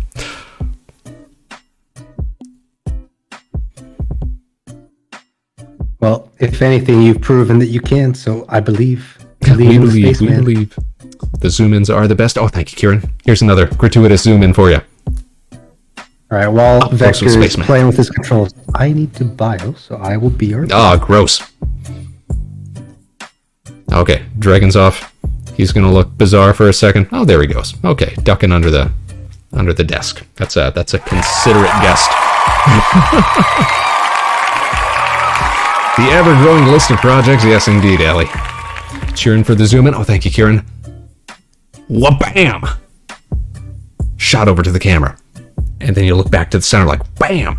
And then you look over to Dragon like, bam! But he's gone, because he's under the desk taking a leak.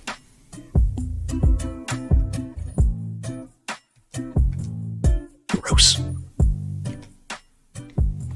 Thanks for tuning in tonight, everybody. I hope you're enjoying this little chit-chatting experience that we've put together.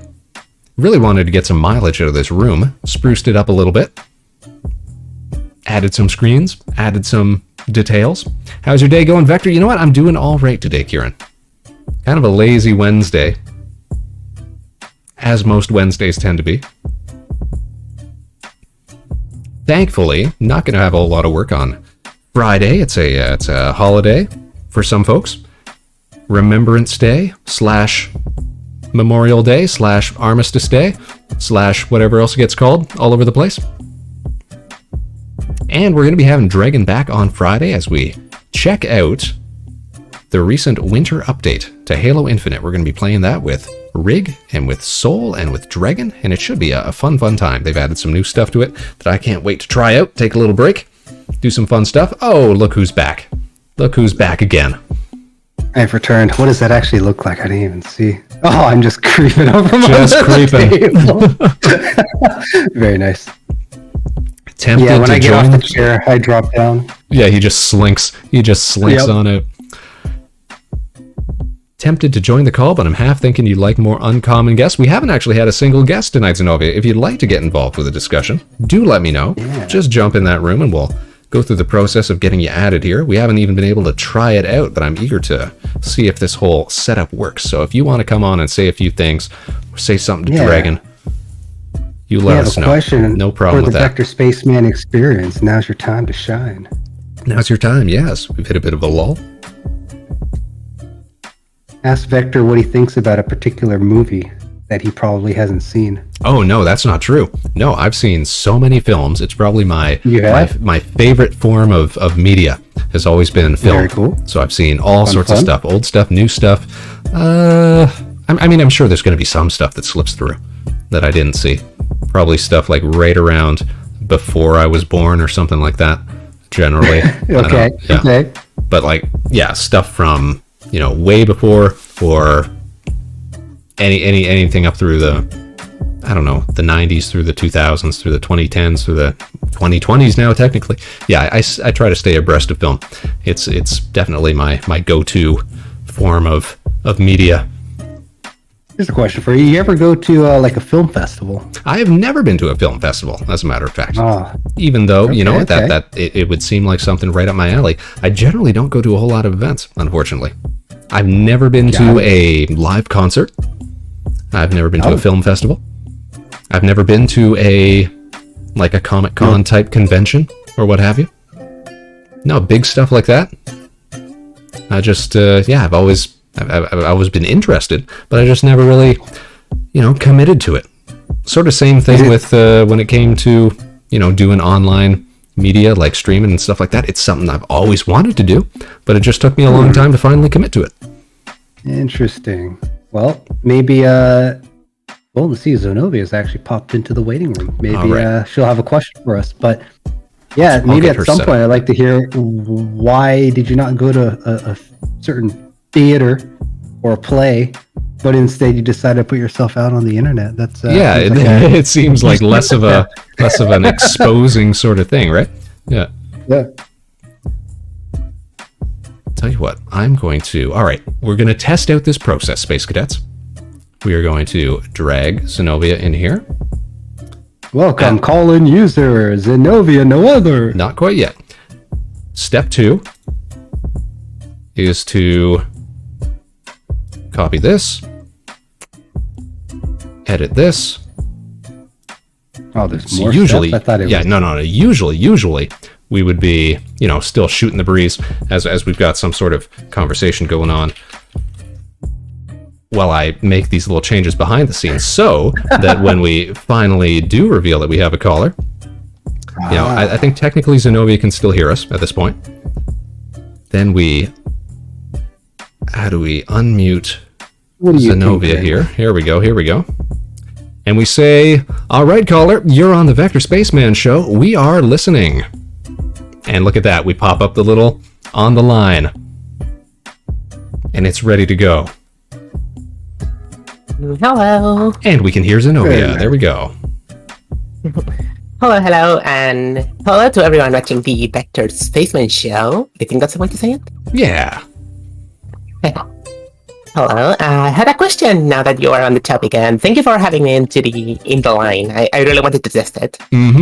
Yep, you're on the air. You're live here with Dregn, Durant, and Vector Spaceman. We're taking calls on the space line tonight, Space Cadets. Caller, we're listening. What's your question? Well, now that you are on the topic of movies, because they are also like sort of my favorite entertainment and anything, it is something I really appreciate in my free time and everything. And I just wanted to know, like, what's your favorite, for both of you, what's your favorite genre of movie to watch, and maybe your favorite actual movies? Maybe you have a list or something like that? Favorite genre of film, Dragon, or favorite film altogether? What do you think? Let's start with genre. That's his thinking an face. Easier one. That is I got a bunch of faces. No, I don't. But genre, gosh, there's always been an interesting balance for me, because I fall in the camp of there's too many genres to enjoy, because each movie can be so different. This guy doesn't know he's stalling. I am stalling, but I am definitely a fan of the action and the comedies. I'd probably lean in that camp. Comedy used to be my favorite genre growing up. I thought, you're going to watch a movie, you want to laugh, you want to have a good time. I was a big fan of Jim Carrey films growing up. Sure. Yep. Sure. Like The Mask, Ace Ventura. Then he did The Grinch. That was fine. Classic Jim Carrey films. I'd gotten him mixed up with Drew Carey at one point. Not as funny a guy. Not quite as expressive. No. Sure. Meg says, my favorite movie as a kid for a while was Jason and the Argonauts. Interesting. Yeah, an interesting choice. Grew up loving horror films. I hated horror films growing up. I think I've talked about before seeing, what was it? The American version of The Ring when it came out. Being super young when that came out. And they hit you with that jump scare with the girl in the closet with the melty face. And I was gone. I was out. I was over it. I was done with this movie. Yep. I'm outski. Jumped out of his space boots. Yeah, right out of my space boots. Scared me so much, I just stopped growing. Yeah. Oh, no. His soul was cut short. Flight of the Navigator, says Kieran. His favorite film. I would have to look that up. I can't, off the top of my head, recall that one. Sound familiar to you, Dragon? No, but I also am more likely to remember the poster image than I am the name itself, so who knows? Maybe I do. The Thing is so good. I see Mac mentioning The Thing in the chat. I love that movie. The Thing is great, yes. The original The Thing. Because I think there was a remake within the past decade or two. But the original one with Kurt Russell, that's the one we're talking about? That was a good one. That was a good one. Oh wait, that wasn't a remake too, was it? Now I'm second guessing myself. The Thing. The 2011 version is a prequel, I think. I think it was. Yeah, that sounds about right. Because they were like in the Arctic, right? Yes, 1982. That was the OG one. That's the one I'm thinking of. Yeah, that one was great. Now, Spaceman's favorite film. I wonder. I like really long, epic films. So stuff like Gandhi or Schindler's List or Ben-Hur or like the really long ones, the really huge casts. You know, that's I've always been really into epic proportions, epic cast, epic sets. You know, back in the day, especially the older ones where they didn't have CG to rely on. You had to get real creative with how you put a film together back in the day. Or perhaps how to put together a VTuber show. You think some of that bled through? You think it's I think it did influenced my penchant for the exaggerated? I think so. That's why one of your eyes is slanted a little more than. Meg says, oh boy, long movies. Honestly, like The Hateful Eight a lot. Hateful Eight's pretty good. I'd consider Hateful Eight a long film. Yeah. Oh, I haven't seen that one. Any film where you get an intermission. Yeah. Oh man, I'm big on those kinds of. Maybe Pulp Fiction actually shaped a little bit of how I think about storytelling in D&D games. That's a good one. Who doesn't like a good Tarantino film? Yeah. The Room, says Kieran. The Room was amazing. I think I prefer... What was that other one? Do you know which one I'm talking about? The Disaster Artist, which was the what was this one? The Disaster Artist was the biopic about the making of The Room. And it starred James Franco and his brother. What's his name, Franco? As Tommy Wiseau and the other fellow who's in the movie. But that was a really good retelling, and I think a lot more fun to watch than The Room itself. As much fun as that can be. The Velocipastor. The Velocipastor. Okay, so yeah, stuff like what's the other one? Sharknado, jokey films like that. Those could be fun to watch. It was my first Tarantino movie, says Meg, referencing Hateful Eight, and I did not know what would happen going in. I was in for a fun time. Favorite Tarantino film, Dragon? What do you think? Are you familiar with the director? Or you just know? Yeah. Oh, man. So Pulp Fiction, obviously, classic, around when it was I think big. I've seen just about every one of his films now that I think about it. He's a pretty... Yeah, Kill Bill was decent cool. director of the last few decades. Yeah, definitely makes different movies, right? Pretty unique in his own takes. Gosh, Hateful Eight was just something about the whole cowboy thing that they had going was so good. But no, I think Pulp Fiction. It has to be Pulp Fiction. Pulp Fiction's a classic. That one kind of put him on the map. He had Reservoir Dogs before that. But Pulp Fiction was kind of where he really took off. Plus, he had those big name actors like Bruce Willis, old Bruce Willie, Sam L. What's his name? Night Fever. Talking about. I'm terrible pop culture names. No, talking about what's his name? Why is it not coming to me? Vincent Vega, who was played by the fella who was in super big actor. Why can't I remember his name? I'm gonna look this up right now. How embarrassing, Spaceman. John Travolta. Thank you, Ellie. Thank you. Jeez Louise. I knew it had a T in it, but I was just thinking about Tarantino, and then it got me messed up. I couldn't think. John Travolta. Absolutely. Yes.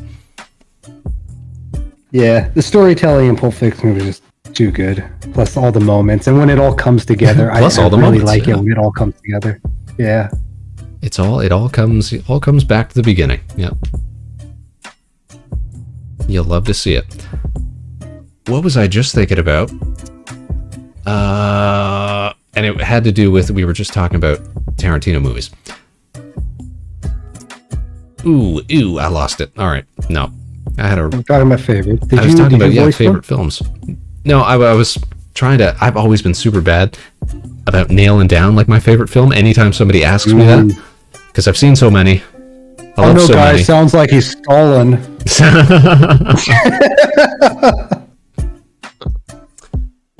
I've probably seen... Well, here's a good way of putting it. If you had to watch one of them every year, which one would you? I remember what I was gonna say now. I used to really like watching, and I still do like watching, Do the Right Thing, Spike Lee joint. We were talking about iconic filmmakers who sort of have their own style. Spike Lee's always had a really iconic filmmaking style. You don't know Do the Right Thing? 1990 something film, I think, very early. No, before my time. Okay. That's always been a good one. He also did Malcolm X, now that I think about it. Another longer, epic sort of biopic. I really like those, not just epics, but also biopics.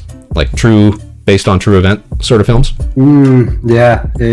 Mm-hmm. Those are always very cool, because a part of you as you're watching it, even if they kind of twist it for cinema, it's like, man, that could have really happened, or that happened to some extent. Yeah, that did happen. That's the allure of it. You want to see how these events play out.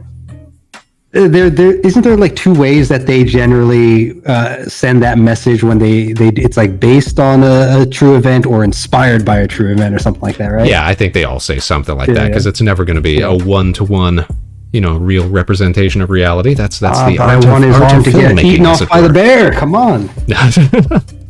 The production value is just unacceptable.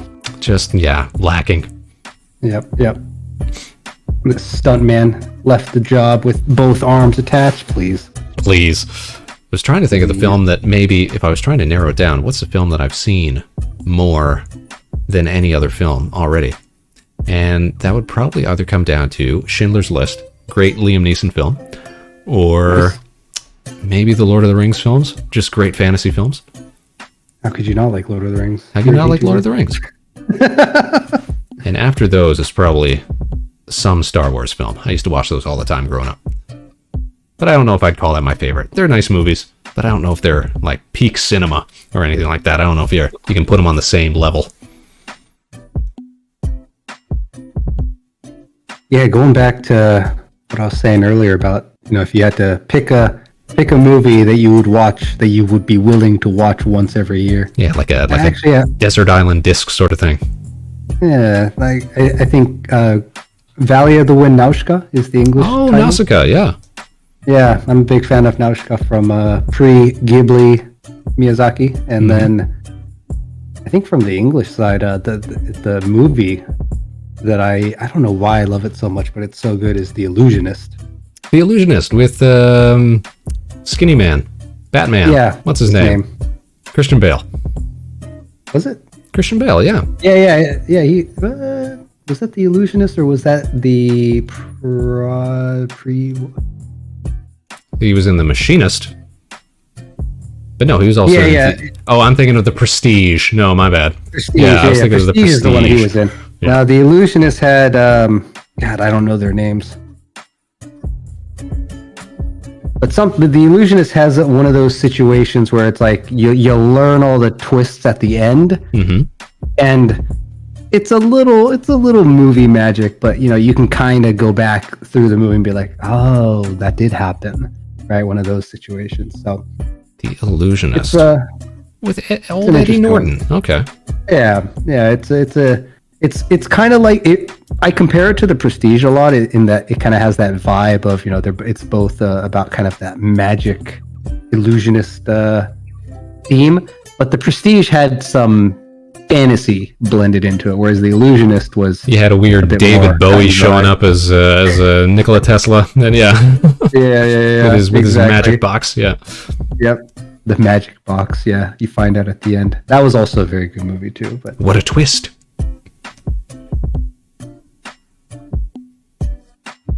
There's a movie that it reminds me of that I never watched. Was it called The Showman? The Greatest Showman on Earth? Yeah. With Hugh Hefner?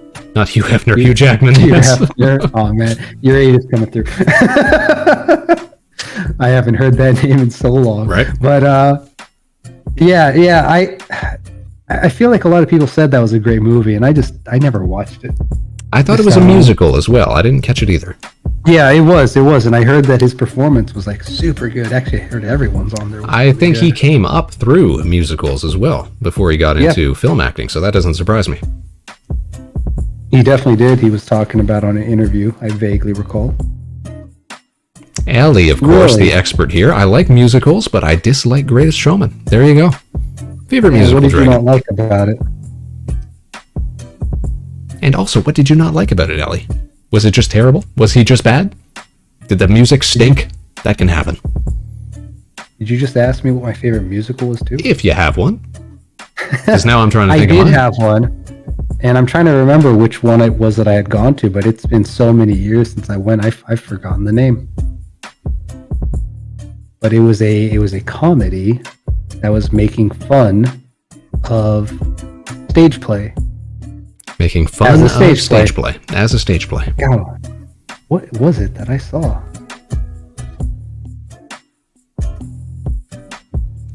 Meg says toss up between Little Shop of Horrors and Sweeney Todd for her. Really, really on that horror bend. Definitely.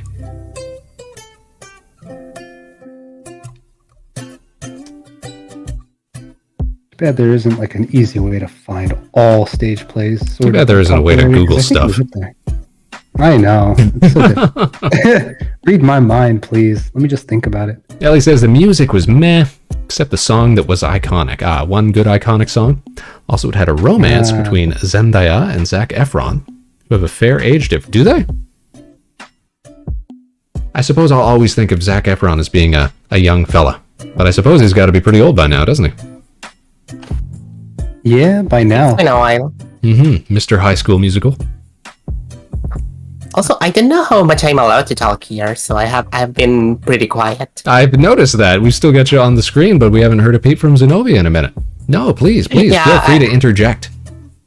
You're didn't on the really line. know The floor is yours, as it were. Yeah, I didn't really know if I was supposed to like just make a question and then like listen until my time was up. But No, it seems you're on like the it's Vector fine. show. You gotta talk Until over your him time and is me. up. No. That makes sense. Yeah, I'm getting a lot of pretty good recommendations on movies. Like here, I have a few of the ones you guys have noted, the ones I haven't watched. For example, Schindler's List has been on my movies I have to watch at least. Oh, for it's a such while, a good film. Such a good film. I mean, a lot of people say that it's hard to watch. I've seen it so many times that I know what's coming. But it's definitely a biopic, as it were, based on real events and real individuals. So go into it expecting some rough stuff, I suppose, would be what I'd say. Ellie, those seem like very appropriate choices, but I got a question for both of you. Mamma Mia was great. I saw Mamma Mia live once. Oh dear, that sounds fun. Very fun, especially if you like ABBA music, because that's entirely what it is. You guys like kung fu movies as well? Do you like Kung Fu? I don't think I've seen a whole lot of Kung Fu movies. I've seen the one with Jackie Chan and what's his name? The one where it's like a Western kid who shows up Shanghai Noon or whatever it was. No. That's Owen Wilson, right? No, not like the Shanghai Noon and Shanghai Nights. No, this was a. Oh, the remake Karate Kid? No, it wasn't Karate Kid. What are you talking about? It was some film where it was Jackie Chan and maybe a few other famous Chinese actors, but then it was like a Western kid gets dropped like back in time through some shenanigans to old school China, and he's got to learn how to kung fu from Jackie Chan. And I swear I'm not making this up. I would have to figure this out. I don't remember this one, but I mean, Forbidden Kingdom, says Ellie. Okay, that could be it. Oh, Cool. I saw Ellie that knows one. all about the kung fu. I don't know if this cool. counts as kung fu. It would count as kung fu. I was just thinking, I got mixed up with karate films for a sec because the first one is about occupied martial China. art film, Yeah, you know. I was thinking the Ip Man series. Ip Man is very good. I watched the Ip Man movies. Ip They're Man very gets good. progressively worse every film you watch, but for the first couple at least, it's still pretty good. I heard that the first couple were good, and I think I heard the consensus was the latest one was good, but the in between were kind of meh. Yeah, it kind of gets more and more repetitive. Like, here's how an Ip Man film goes. Like, after the first one, is that, you know, Ip Man, Donnie Yen, he's doing his kung fu, but then there's some issue in his life, and he's got to raise some money or deal with some foe or something, and then they bring out a big name Western actor, and he'll be all like, "Oh, is this what you call Chinese boxing?" And then he's got to fight Donnie Yen for some reason or another. Like the latest one, I think he fought Face Tattoo. What's his name? Heavyweight champion. Don't remember. You know what I'm talking about? That is no. But yes, they always come and say, "Oh, your kung fu is too weak." No, but not in that accent. I can only remember the one where he fought Mike Tyson for some Mike reason. Tyson is who I'm thinking of. Yes, One.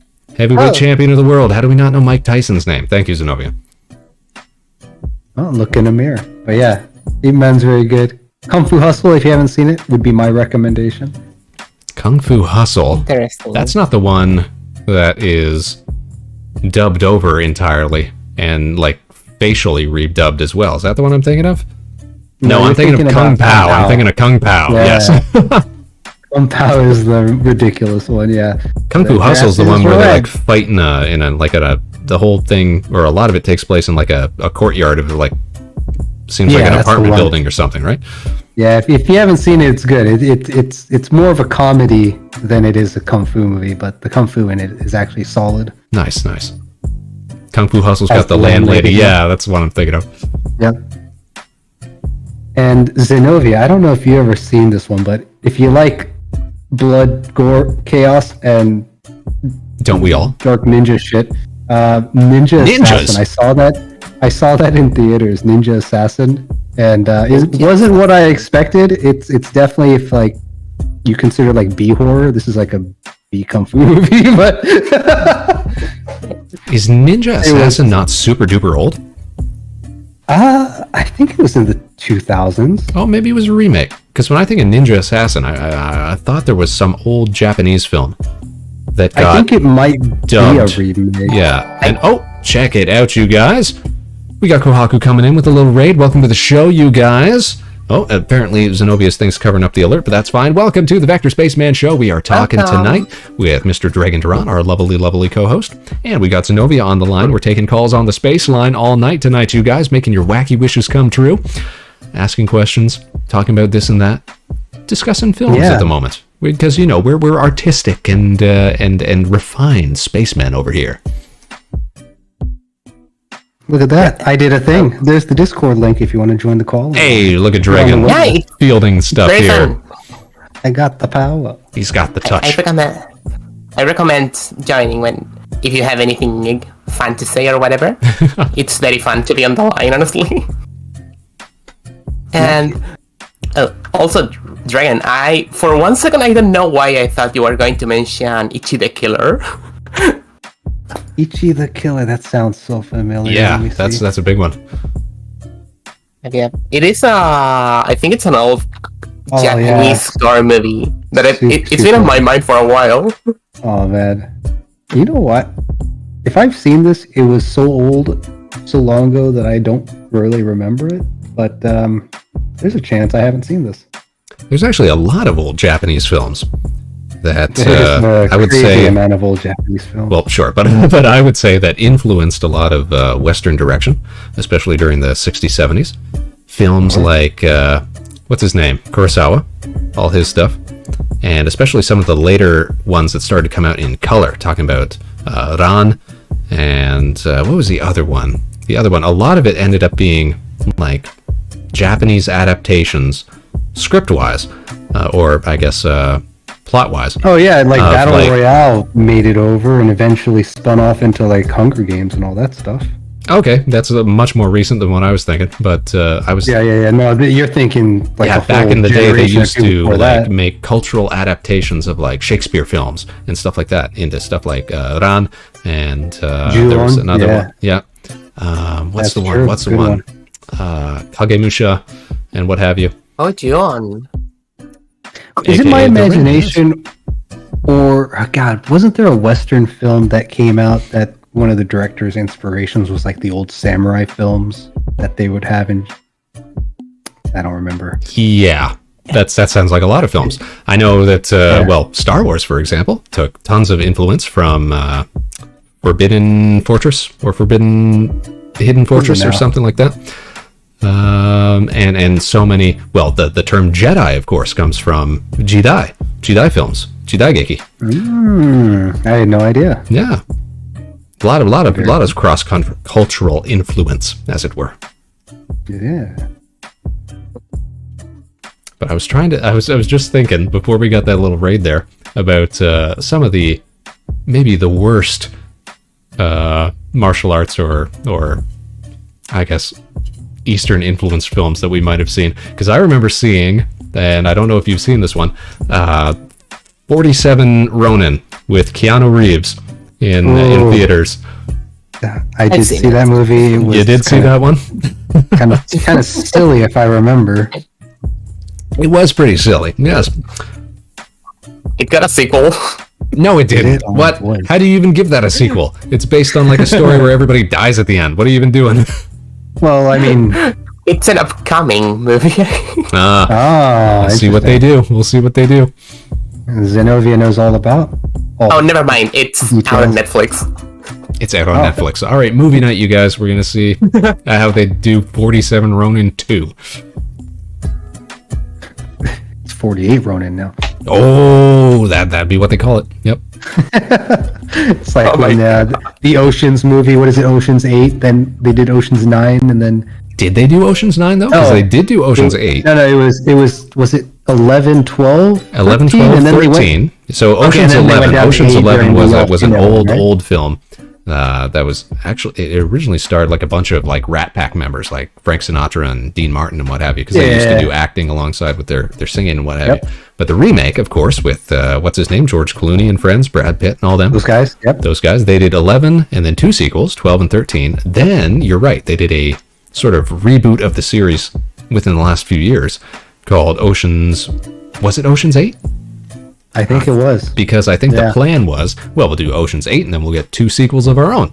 But I don't know if they ever got around to the sequels. I didn't keep up with that. What do you guys think about these sequels? Reboots? I think there's a reboots. a dearth of creativity in the realm of cinema these days, Dragon. I feel There's They ought to take some pointers from us, from virtual streamers, who are clearly the more creative types. absolutely. We need to show them. or else. No. Well, I think the franchising has definitely gone a little bit too far in some places. Like, for example, I am very looking forward to the last movie of Indiana Jones 5, which is coming in like the next year, I think. No way, really? Yeah, there is going to be like still have old Harrison Ford. Yeah, this is going to be the last time Harrison Ford They shows had up some in any Well, I should Drama hope so. after You're really stretching your bets on how long he's gonna last. Yeah, I mean, and have you seen Star Wars? Yeah, but he's out. He's done. Yeah, I guess so. hopefully he's out of Star Wars for the rest of his. Nobody's For as ever much as he really wants to. gone, you guys. Oh, Oh my god. Well, Star Wars is like the main perpetrator of expanding a franchise. It's way a cash too cow. much. Yep. Mm-hmm. Always has been. I mean, honestly, I don't know if you're up to date with the shows. Like, most of them are pretty bad, but Pretty I'm bad. Is very that what you specific said? is, I mean, like, the Obi-Wan Kenobi show, for example, was like very, very, very, very not good for me. I watched that one. I did watch the Kenobi show. Do you keep up with Star Wars stuff, Dragon? I Kinda. I'm very He kinda. surface when it comes to a lot of multimedia. Put it that way. It's an American institution, Dregn. It is, but what do you want me to do about it? There's only so many hours in the day. True. Yeah, I know that there's an ongoing series right now based on the Cassian Andor character from the Rogue One film, but I haven't watched any of that on account of A, it's not out yet. I figure it's best to just watch it all in one go. And B, I've just had other stuff to do, and it doesn't seem like that pressing an issue. I think they're at the point now where they've made so much stuff that you don't feel the urge to keep up with it. Same sort of thing I feel about all those Marvel series and stuff like that. I haven't watched any of their TV shows in forever. I haven't seen a bunch of their films, whereas up to the point of where they did the first Avengers movie, I was like, oh yeah, this is great. I want to stay up to date. I want to know what's going on. Now I don't feel like that. I think that's a pretty common feeling, though. In a similar fashion to how people get decision paralysis due to the abundance of games that they have to choose from nowadays, I think with the shift away from physical theaters to watch film, and now that both film and episodic shows are consumed at homes, I think people are starting to get decision paralysis on what to watch. Maybe that's just me. Just too much? No, I feel you. They're like churning them out, and plus every time Netflix releases a new series, don't they put out all the episodes at once? Yes, they're very kind like that. Actually, that reminds me, I gotta go watch a whole new season of The Crown at some point. I love that show. I think they just released either today or tomorrow. They got a whole season 5. I gotta find out what's up with Big Liz and the whole royal family. I remember there was a comment, and we scrolled past it, unfortunately, but let's go back up to it. Somebody had asked how we feel about... Oh my goodness, I missed a couple of great comments here. Meg says, I remember my mom gave my dad and I tickets to Into the Woods, thinking it was a horror film. Turns out it was a musical. I was in a performance of Into the Woods. I remember that show. I used to do some stage acting back in the day. But I'm looking for one specific comment here. Somebody was asking about... It was Meg again. Vector, have you seen the trailer for the new Avatar movie? Yes, I have, actually. I did see that. And I don't think I'm excited about Avatar movies. The first one was kind of a spectacle. I remember I saw it once with friends, once with my family, because it was like Christmas Eve, and we wanted to go see something. And, it was nice, put on the 3D glasses and experience something different. It was kind of groundbreaking tech for its time. But, it's not like I'm enthused about the sequel, now that it's like... When did that even come out? That came out 2012, right? So it's over a decade later, we get a sequel, and then he wants to do a whole bunch of other ones as well? I don't know. But saying that, maybe I will go see it, because I've said before that the last film I ever saw in theaters before the Rona shut everything down was Rise of Skywalker, and I don't want that to be the last film that I ever saw in a theater. I gotta wash that taste out of my mouth, or out of my eyeballs, as it were. That's why we got to work on the Vector Spaceman movie. Motion picture, yes. Oh my god, yes. Don't think that's not in the works. Coming to a theater near you. Feature-length Vector Spaceman show. 2023, you guys. Expect delays. Oh, man. Yeah. 20XX.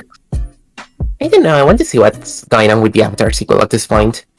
Like, they spent half the budget of the first movie. They spent like 50% of the budget only on the world building. They must think of doing something with all of that. So I'm interested. But it's still the highest grossing film of all time. Because it is, and you know why it is? It's an interesting story. You share. All right. It's because they re-released the film after it got bumped down to second place. They re-released it for another theatrical run after it got bumped out of first place by, I think it was the one of the Avengers films, like one of the big last ones, that bumped it out of first place. So they did a limited time re-release that managed to snake back into first position. Fascinating. That is a really interesting story, because you don't really hear movies doing that, especially if it was like really popular. Well, I think Rocky Horror Picture Show has the record for the film with the longest like recurring theatrical release, because they'll bring it back every year at theaters, usually independent theaters that like to put on a show. But yeah, that's sort of a big event that people look forward to seeing on the big screen every year. But yeah, most other films don't get like huge re-releases like that. Though I remember growing up, and you might recall this too, Dragon, when they re-released all the original Star Wars films, the original trilogy, in theaters. Do you remember that? Yeah, that was after they did all the episodes, right? Or no. This was before Episode 1 came out. So yeah, to get people re-familiarized, enthused for it. Yeah. Mm-hmm. They had all sorts of promotional tie-ins at the time. And I remember those being in theaters, and I think I might have actually seen one in the. It might have actually been one of the first films I ever saw in a theater. I think it was Return of the Jedi. That might have been the first one I ever saw in a theater. Gosh, part of me can't help but feel like they did that after the episodes played to continue. But maybe I'm misremembering. But no, I just remember it coming out beforehand. Yeah. Ellie asks, okay, how many people went to see Avatar expecting to see The Last Airbender? Well, would they have preferred to see The Last Airbender film? That's the question, because that's another notoriously not so great film. Yeah. We don't talk about that one.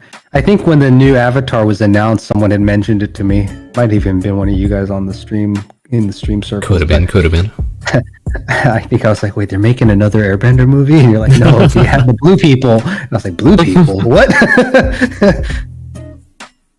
Yeah, I'll forever get the Avatar name mixed up because, man, I don't know what it is, but the film with the blue people. The film, yep. Like, we kind of, it's infamous in the regard of, the tech that was behind it, how much they promoted it. It was like a new type of cinematography. It was a big deal. You didn't have to wear the blue and red, like stupid cardboard, little filmy glasses on your face. You could wear the super cool new, like plasticky frames with like I don't know how it works. It like bends the light or whatever. But you needed like a special projector or something. Yeah. But what's wild to me is, though I remember the movie itself being like super cool, like imagine like Halo done in the style of how Avatar was made. Like that would have been just perfect. But the movie itself, I feel, was kind of shallow and boring. Yeah, it wasn't a whole lot going on, unfortunately. Yeah, kind of like, I don't know. Nothing unique about the story that makes me remember it. Yeah, kind of a retreaded plot. A lot of, how do you say, comparisons to films like Pocahontas, which of course gets compared to films like Dances with Wolves, which of course gets compared to, all sorts of old stories. Yeah. Ellie says, I miss the blue and red glasses, though. I remember Spy Kids 3D. I remember seeing that. I think that was the last film I saw with the red and blue glasses. And then we got the upgrade. The upgrade to the new and improved stuff that they use nowadays. I remember the days where you take that off and the coloration on your eyes naturally would be all weird for a while. No doubt. I remember every 3D movie coming out, and to show they were 3D, they had to do these scenes where they threw things at the screen. That was the worst. You don't have to do that. Yeah. I think Avatar was really good in that it sort of took the opposite approach. We're going to mess with the depth of the scene, but we're going to be projecting it into the screen like you're looking through a window. Not that you're having stuff coming at you, but that it's like something you could step into if you wanted to. I think that was their best decision in how to handle it. Speaking of angle trickery, have you guys seen those bulletin, like those ad boards that they have on the side of buildings, like in New York? The wraparound ones, I think there's one in Japan, there's one in New York, and big cities, they have them. And if you stand just like in the perfect spot in the corner, they use the angles to create a projected 3D image, like it's coming out of the monitor and crawling on the side of the building. That's some cool trickery right there. All that, forced perspective, make some cool effects. Oh. All right, guys, sign up to our mailing list. We'll be sending out red-blue glasses for the next Vector Spaceman. Did you ever see Dr. Tran? Doctor who? Dr. Tran. Dr. Tran was a Flash animation, which later spawned a series of spin-off animations. Kieran knows what I'm talking about. Dr. Tran was a short, it's between 5 and 10 minute Flash animation about this little Asian fella. Yeah. Clearly like a grade schooler or whatever, and the whole premise of the short is that he's getting hyped up by this narrator as some sort of like international man of mystery. And he's like, no, I'm just a kid, like leave me alone, sort of thing. But that's actually really funny. But the sketch, the animation continues to progress through different, like more exaggerated ways of showing off this character, like collect the Dr. Tran 36 DVD box set and stuff like that. And there's one point in the animation where they hype up, and coming soon, Dr. Tran 3D, and it flashes on screen. Please put on your 3D glasses now. And for like 2 seconds, or like 5 seconds of footage, just switches to completely mundane, like the 3D effect, like would look proper if you had those glasses on. And I remember when they first premiered this animation, which was done by a team called Lone Sausage Productions, if I'm not mistaken. Look at me recalling things, which later became incorporated into Mondo Media, which made series like the Happy Tree Friends, if you recall that, or by name perhaps. But they did a lot in web animation back in the day. But they Mondo Media. Sorry? No, I feel like I remember things from Mondo Media, but I have to check out what they did the Happy Tree Friends. They did another series called Dick Figures, which was pretty popular for a while, and they did a bunch of other series too. But I remember Dick Figures. Yeah, it's great. But they took this Dr. Tran short to a bunch of film festivals and whatnot, and I remember they would hand out the little red and blue 3D glasses for everybody who was coming in to watch the films, just for like this 5 seconds of absolute nonsense animation of just a dude standing around. Interesting. I just thought it was funny. I just thought it was funny. That's a fun idea. Reminds me a little bit about that game, what is it, Bastion? Bastion? Yeah, okay. Yeah, I know what you'd mean in terms of the narration. The narration, yeah, it's actually like kind of breaking the fourth wall, kind of, sort of. Right? Gonna look over at the chat for a second. Ryder, nice to see you. Wow, this looks like a professional podcast, doesn't it? We got our co-host Dragon here. We got Zenobia on the line. We're taking calls on the space line tonight. Everybody can check that out. You just got to put the little command Discord into the chat here, and you too can be part of the show. I'm not joking. Vector really outdid himself. Like the layout, I like it too. Ryder, thank you so much. And Ellie knows Happy Tree Friends. You know what I'm talking about. Happy Tree Friends was an interesting experience, wasn't it? And Meg likes Avatar. Thanks for tuning in, Meg. I remember accidentally stumbling upon Happy Tree Friends when I was a very small Zenobia. I think they showed it on MTV. I don't remember the channel they put it on. I think that's a good time to encounter it because it's gratuitous violence. I'll never look at a spoon the same again. There you go. Oh my god. I don't remember the chapter I've watched, but I remember that it kind of vividly. It involves someone being split in half, and that's as far as I can go with my memory. that could be a great many of them. Yeah, that's a series that went on for a long time. It sure did. I couldn't believe it. Oh, thank you for the hydrate, Ryder. You guys, make sure that you're staying liquidated here. I got a little drink by my side. Let's indulge for a second. 3, 2, 1, clink. There we go. Thank you, Ryder. Gotta stay well watered. Thank you, sir.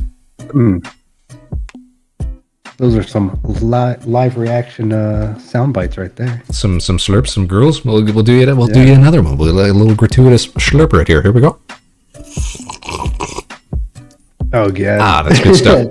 Continuing in the ASMR theme for tonight. Oh my god! Continue to sit on the edge of your glass, everybody. Let's go.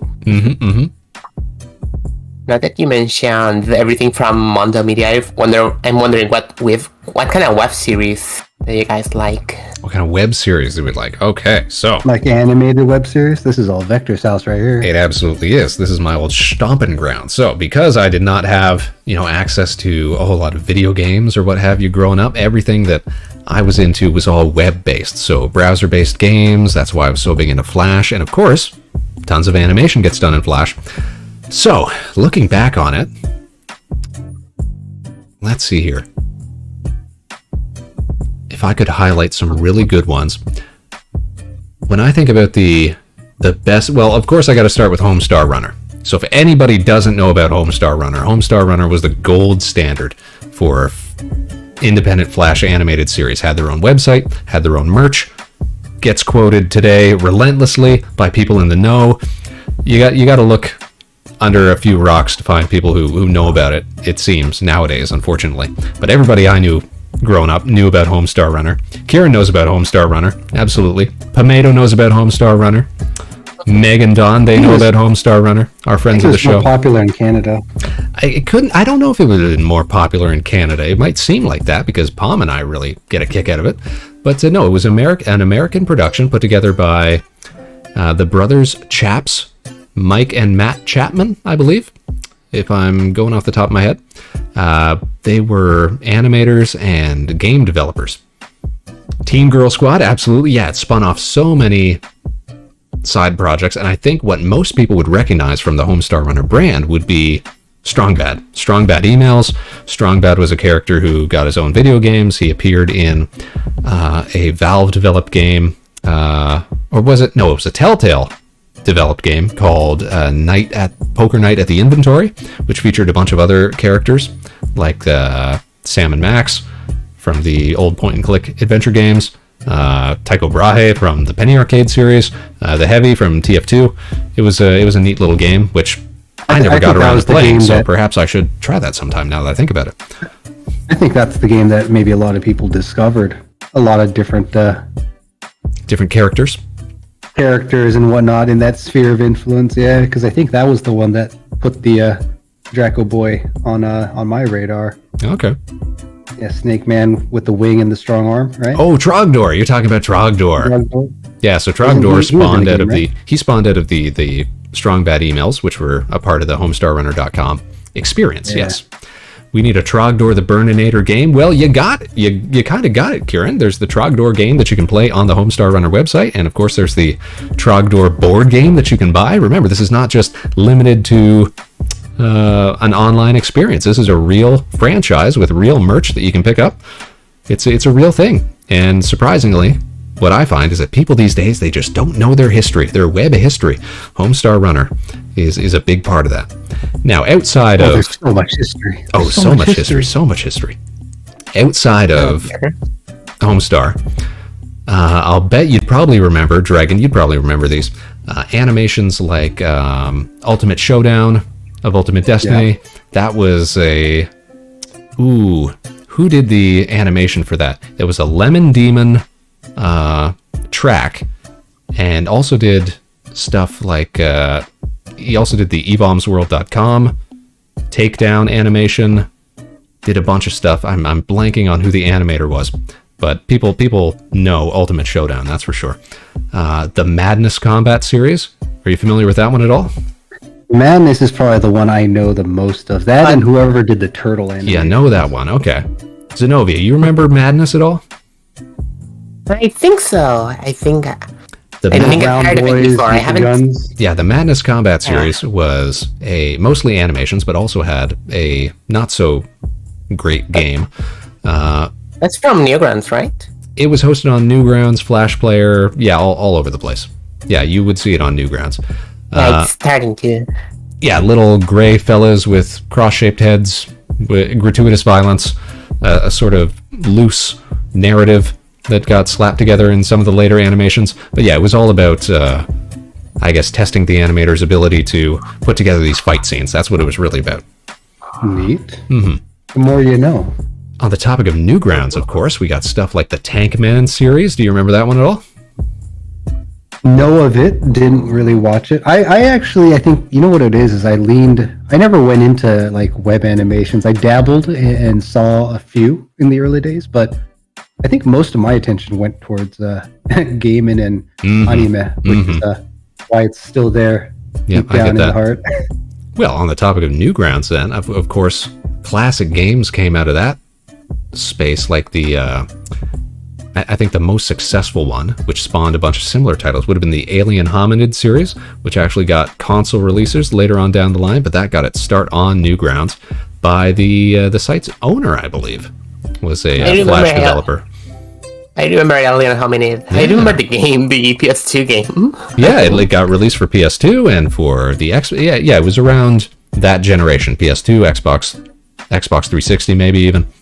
Hello, Leo. How about Albino Black Sheep? Yeah, so all these hosting services, Albino Black Sheep, Newgrounds, Flash Player, Miniclip, E-Bombs World to an extent, even though they didn't really produce their own stuff all that much. But then there were the independents. And I want to hype up the independent animators who made independent, like, self-contained narrative content. Animators like legendary Lilypad, the Super Flash Bros, who did series like the Another Day series, the Decline of Video Game series. Ooh, what was the name of that Korean duo, I think it was? Or was it just one guy who made the animated? They were set to music all the time. It was about this rabbit and cat who were always getting into hijinks. It was about the cat had a crush on the rabbit or something like that, or vice versa. No, it was vice versa. Now that I'm thinking, it's come back to me. The series was called There She Is, and it was always set to Korean, like K-pop music, and but like really good hand-drawn animation. Yeah. The good old days of watching Flash animations. Yes, Leo, somebody asked me, I think it was Dragon, about old Flash stuff, and now I've just gone on a tangent reminiscing on this and that. Absolutely. He knows his roots. I know my stuff. Yep. I know them by name. People will often be like, "Oh yeah, you remember like that thing from that time." Yeah, you remember the Decline of Video Games? I'm like, "Oh yeah, Decline of Video Games," a 3-part series made by shoot, now I'm blanking on their names. It was Adam and Dim Vian. Yeah. No, Tom and Adam. Tom and Adam Vian. Yeah, that was it. Excuse me, correcting myself there. Don't want to get my history mixed up. Man, it's always impressive when someone's able to remember the names of people who do things, because I have terrible time remembering. I actually have to take significant effort to actually commit them to memory. This was all during the time when I was first learning how to use Flash, and I thought, man, I want to be like these guys. These are the guys who I want as my contemporaries. Ooh. Actually, the fellas that I was just talking about, the Super Flash Bros is what they used to style themselves as, and they made the Decline of Video Game series. They made the they did a bunch of work on collab stuff as well, but they also made the Another Day series. They made some games too, but they made a game that came out within the past few years for the Nintendo Switch called Snipperclips, which is... Oh, I know that one. You know that game? Yeah, that was them. It's nice to see people who, got started in obscure spaces. They make like big commercial titles. It's pretty cool. Yeah, that's actually a very fun game, especially for any couples or very close friends. It's a good duo game. Yeah, a good collab game even, if we own Switches. Yeah. Well, it's not even Switch. Isn't it on multiple platforms, or am I misremembering? Is it? I played it on the Switch, though, now that I think about it. Yeah, I only ever played it on the Switch at a friend's place. What game are you talking about? I spaced out for a second. Talking about Snipperclips. It's all about... I've heard of that! Yeah, making shapes out of little paper characters, to solve puzzles. You're taking a bite out of your friends. Yeah, take a bite. It looks fun. Yeah, from what I recall, it was a well put together game. Good on them. Good on you guys. The brothers Ian. The brothers Ian. The brothers. Super now I can't recall. Collaborative game too. Mm-hmm. Funnily enough, Victor, I don't know if you know what I'm talking about, but when I was looking for kind of animation on the internet and stuff like that, I was really into watching flip note type animations. Like Flip note. I don't know. I know what you mean. I know what you mean. Yeah. Yeah, and there's these people who used to make like this very flashy animations where they have like stick figures just fighting each other and like going all exaggerated with the powers and stuff. It was very fun. Stick figure animation used to be, super popular because, of course, it's fairly simple to pull off. I actually got into a discussion on air with Neff a couple of weeks back, she was trying to remember a bunch of old, like stick figure versus animator or stick figure fight animations. Yeah. And I was, hitting her with the nostalgia, giving her all the deets. We were talking about one of the games. It was like a Matrix-inspired 2-person fighting game with stick figures, and you could activate like bullet time and all sorts of rad stuff. And it like blew her mind that I could recall all this stuff off the top of my head. So like, oh yeah, I was there. I remember all that. Yeah, those got really popular. I mean, hell, actually, they still release games on mobile, if I'm not mistaken. Sure. Easy to do. Well, I say easy to do. Easier to do, perhaps, than other more complex stuff. Leo says, stick figure fights were always fun. I dabbled in Flash to make those back then, too. Yeah, I mean, it's a great place to start. Why not? And easier now more than ever, because funny thing about Flash is, didn't always have bone tools for making characters. So there was a time where we used to have to animate the rotation of body parts like forearms and upper arms and hands and stuff like that as groups, then tweak it after tweening to get it to line up properly, and it wasn't great, and it's a lot better nowadays. It's a lot better nowadays that they know that people are actually using it for animation. Just go look at the stop motion that they had to do for like claymation. Okay, similar stuff, yeah. Yeah, it reminds me a lot. See, because it's like frame by frame, you got to get the motion. Sometimes that motion is exaggerated, just because you got to get the message across when it's in motion, right? I'm a big fan of stop motion stuff. I got big respect for stop motion animators. Yeah, it's kind of a dying, if not a borderline flatlined industry, I feel. You get absolute mad lads like Guillermo del Toro, who's making his new Pinocchio film coming out soon. Ellie says, through limitations, create innovation. Yes, indeed. I am very excited for Guillermo del Toro's Pinocchio movie. I think the last film I saw of his was, maybe it was Hellboy, now that I think about it. But, because I think he was working on those. Actually, you know what's interesting is Guillermo was supposed to work on the Hobbit films initially. Would have had a very different look to them. But ultimately, what's his name? Peter Jackson took over, like he did with the initial Lord of the Rings films.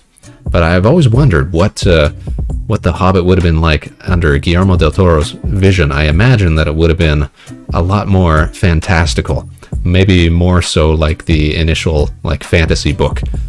Maybe more they would like, be good movies. I think it would be a lot better movies than what we got. I think it would have been kind of more like the old animated adaptations. Maybe not 3 movies long too. You know exactly why it was 3 movies length long. Yeah, so we can get that big check. Yeah. I just remember seeing the first of those films. Do you remember? Did anybody else notice like when they clearly switched to GoPro footage during that barrel ride scene? Did they? Oh, yes, they did. Yes, they did. In the water, they were spinning around. Yeah, they didn't get past me. I noticed. That's funny. Hobbit did not have that much content. It is a pretty short book, if you in the grand scheme of it all. In the scheme. The entire third movie is basically made up, right? It's expanded upon, I suppose. I guess so. Yeah, they hit a lot of the same points, but I think a lot of the characters, not a lot of dwarven development. Perhaps, some dwarven development, some new characters added to the mix, some old characters brought back that weren't there in the first book initially. Just gotta sell those tickets. Gotta sell those tickets. Actually, was it like Legolas showed up, right? And for no good reason. You weren't even in the book. Technically, I guess he could have been alive, but still. Yeah, true. Yeah, you've been there. You weren't written yet. What are you doing here? Yeah. Oh, Meg says, I actually took a class in college called Tolkien's World, where we read and talked about Lord of the Rings. Best class I ever took. That sounds fun. Sounds very fun and also very useful too. But no, not useful until she tells us what she learned. I had a colleague who took a Tolkien studies course or something similar, and wrote like a big final paper about the experience of playing the Lord of the Rings online MMORPG and how it related to Tolkien's world and vision and how it could be used to immerse oneself in that world and stuff like that. And I don't know if there was any real academic merit to it, but it sounds like they had a good time. Nice. Lots of contrasting, like a big one's darkness and light. Cool. Tolkien loves darkness and light. Fun topic. I watched somebody's take on The Matrix. It was an old video. Pretty sure I saw it before, but going into all the meaning behind The Matrix and the warnings and the impact The Matrix had on just culture in general. We know Kung Fu. They do know Kung Fu, but also just like the future we live or the present we live, whatever it is. Man versus machine. Light versus dark.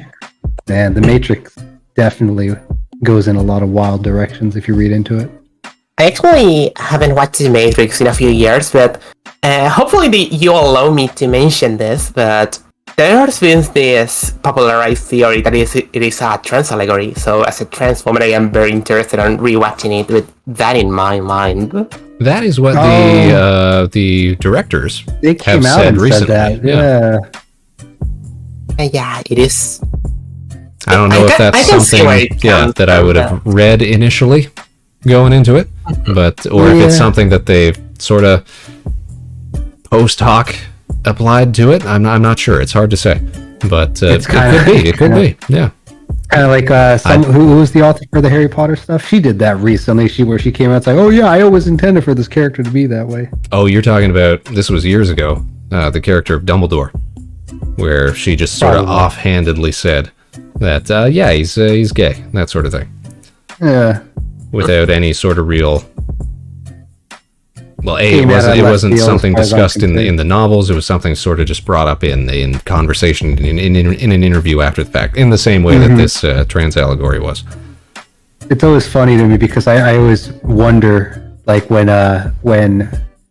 like book studies happen, right? And they look at a book and they try to dissect the book, but the author is long dead and never really voiced any of the ideas. And before the internet started to be able to go out and change and just hit the edit button, I remember people who would take these classes talking about, well, the meaning behind this book and the message of it all, and it's like, but that's not anywhere in the book.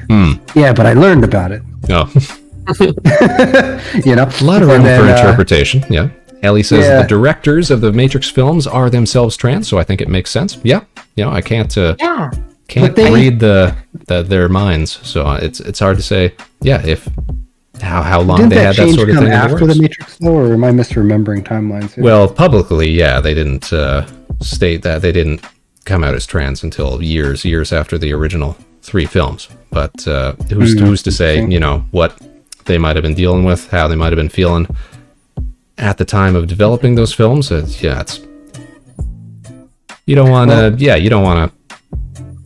The Matrix it pulls inspiration from at least a lot of different historical resources, from religious to theories and philosophies and all sorts of stuff. Well, there's certainly a lot of historic names applied to different characters and how you say, set pieces in the film. Sure. The Nebuchadnezzar, the ship itself, Zion, the city itself. Translate. Yeah, so how that translates to present events or future events is really up for grabs, I feel. So, yeah. Overall, good film series. Yeah. Yeah. That's a good way to conclude that. Also, Dregn, now that you were mentioning symbolism and stuff like that, like reading, even if the author doesn't mention it, it reminds me of what happened with Evangelion. That's a good series. Yeah, with people mentioning like the religious symbolism that Hideaki Anno was putting into his work and everything that it could mean. And then he came out like years later and said like, I just put it in here because it looks cool and I wanted to make an Ultraman reference. That tends to be the Japanese experience for the most part with that's my Western mythology. Yeah. which is why it cracks me up when people get overly interpretive. As interesting as I find it, it's like, man, unless the author comes out and says like, it could have just been because they thought it was cool. But at the same time, I feel like if a director comes out, it's like, oh yeah, the underlying message to this movie was X, Y, and Z. Then it's kind of like revealing how a magic trick is done. I feel like the film actually loses something of value. But yeah, that's my take. That is very true. Ava is legit fake deep, says Ellie. I think there's something to be said that a lot of Ava, especially in the original series, the late original series, and into the part of the rebuilds, has a lot to do with the director's issues with depression and what have you. I think that I don't think it takes a whole lot of stretch to see that interpretation there. But and I especially like the idea that the series and the rebuilds, or the series and the initial films and then the rebuilds, aren't quite like a retelling, but it's more like a recursion of the initial series. You actually see a lot of cool sort of nods to the idea that might be the fact in the rebuild films. A lot of stuff. What was that series? There was another series I think that came after that did this kind of alternate time looping. Was it Muv-Love? Is that the name of it? I don't know that one actually. Muv-Love, yeah. There's a handful of like animated series, but they're all like parallel universes or like overlapping in some form, if I remember. That was a kind of interesting concept from what I remember. Well, it's a good way to keep selling a series, that's for sure. Yes, but it's the same. No, but it's different. It's different this time, yeah. Yeah. Yeah, I definitely need to check out Muv-Love eventually. It is something I've been recommended for a while. I feel like Nova Swarm would be super appropriate for an anime against spacefaring fungus. Right? Yeah. They're all set up and ready to go. Make sure you give the Nova Swarm your Twitch Primes, everybody, so they can afford to produce their mecha anime series. Let's go ahead and give a little shout out to the Nova Swarm, actually. We've had a few members show up in the chat tonight. Don't forget to follow the Nova Swarm, you guys. A trio of fantastic virtual streamers and friends of the show. Go show them some love. I agree. Yeah, what other shows were memorable? What other shows were memorable? Oh man, I started going off. So right after I made that announcement that the Vector Spaceman was, in fact, born in that frigid wasteland that is Canada, I started going off about Canadian... Oh, Dragon, where did he go? He came back. There I was about to blast off. Oh, dear. I started going off about a bunch of Canadian-produced animated series that I've always wanted to talk about, but figured that if I started doing it too much, it might be a giveaway about where we grew up. We often don't think about it, but Canada has produced a number of very skilled animation studios and producers and animators as well. And yeah, we got to recognize some of these great shows. Dragon, I want to know if you've ever heard of any of these titles, first of all, okay? Oh boy, I'm so bad at titles. Let's go. Okay, have you ever heard of Cyber 6? Cyber 6. Cyber 6. It's very popular amongst Canadians and Argentinians. Cyber 6. This is not the animated... It is an animated show, yes. It does not sound like it's ringing any bells. I recognize the dude with... I have seen bits and pieces of this. Yeah. I've seen these characters before, but I don't remember any of it.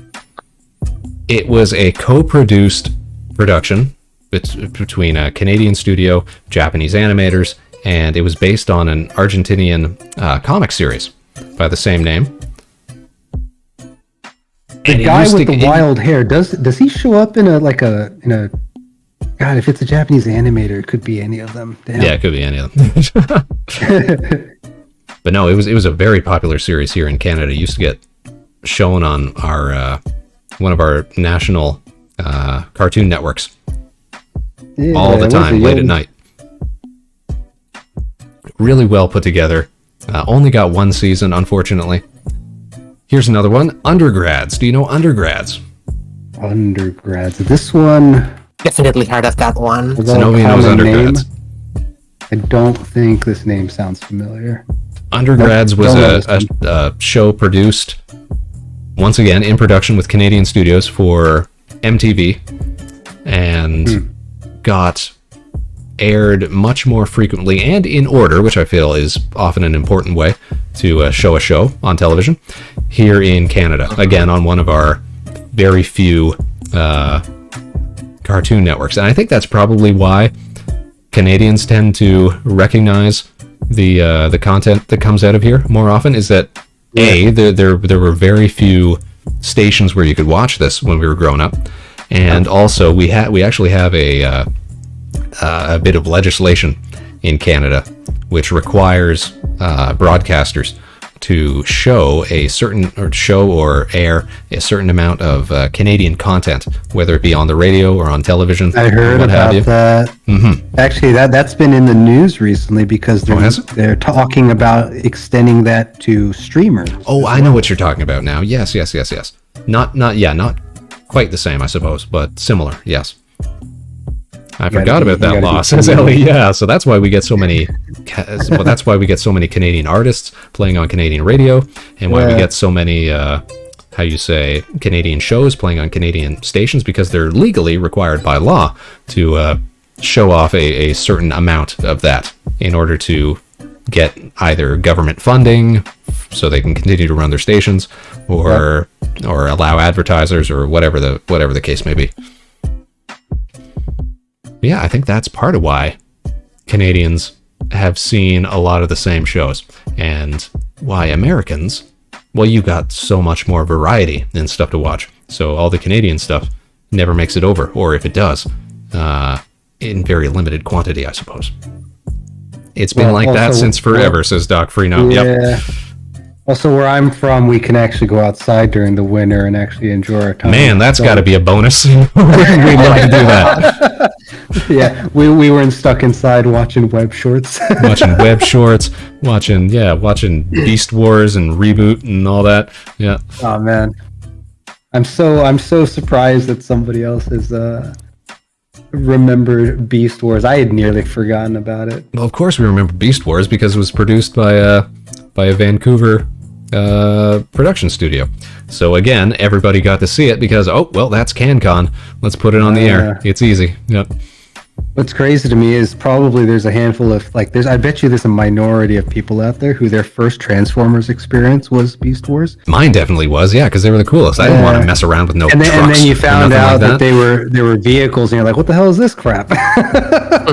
Freenote is on it here, yeah. Mainframe Entertainment, they did do Reboot. That's where the initial name came from. And you can tell it's the exact same studio because it's the exact same rendering style.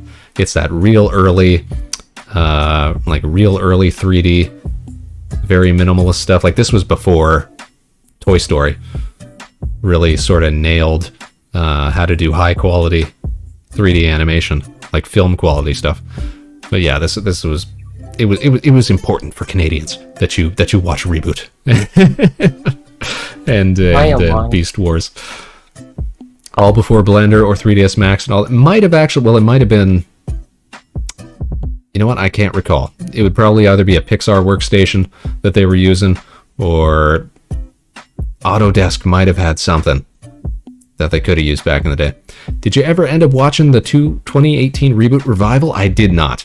And I had friends who were bigger Reboot fans than I did. They saw that, and from what I heard, it wasn't the greatest. From what I heard, there was some sort of live action element to it. Maybe I'm misremembering, but that sounds a little nutty. That doesn't sound like the Reboot that I recall. I don't know if you guys watch any current, yes. More current series animation. They've actually gone into.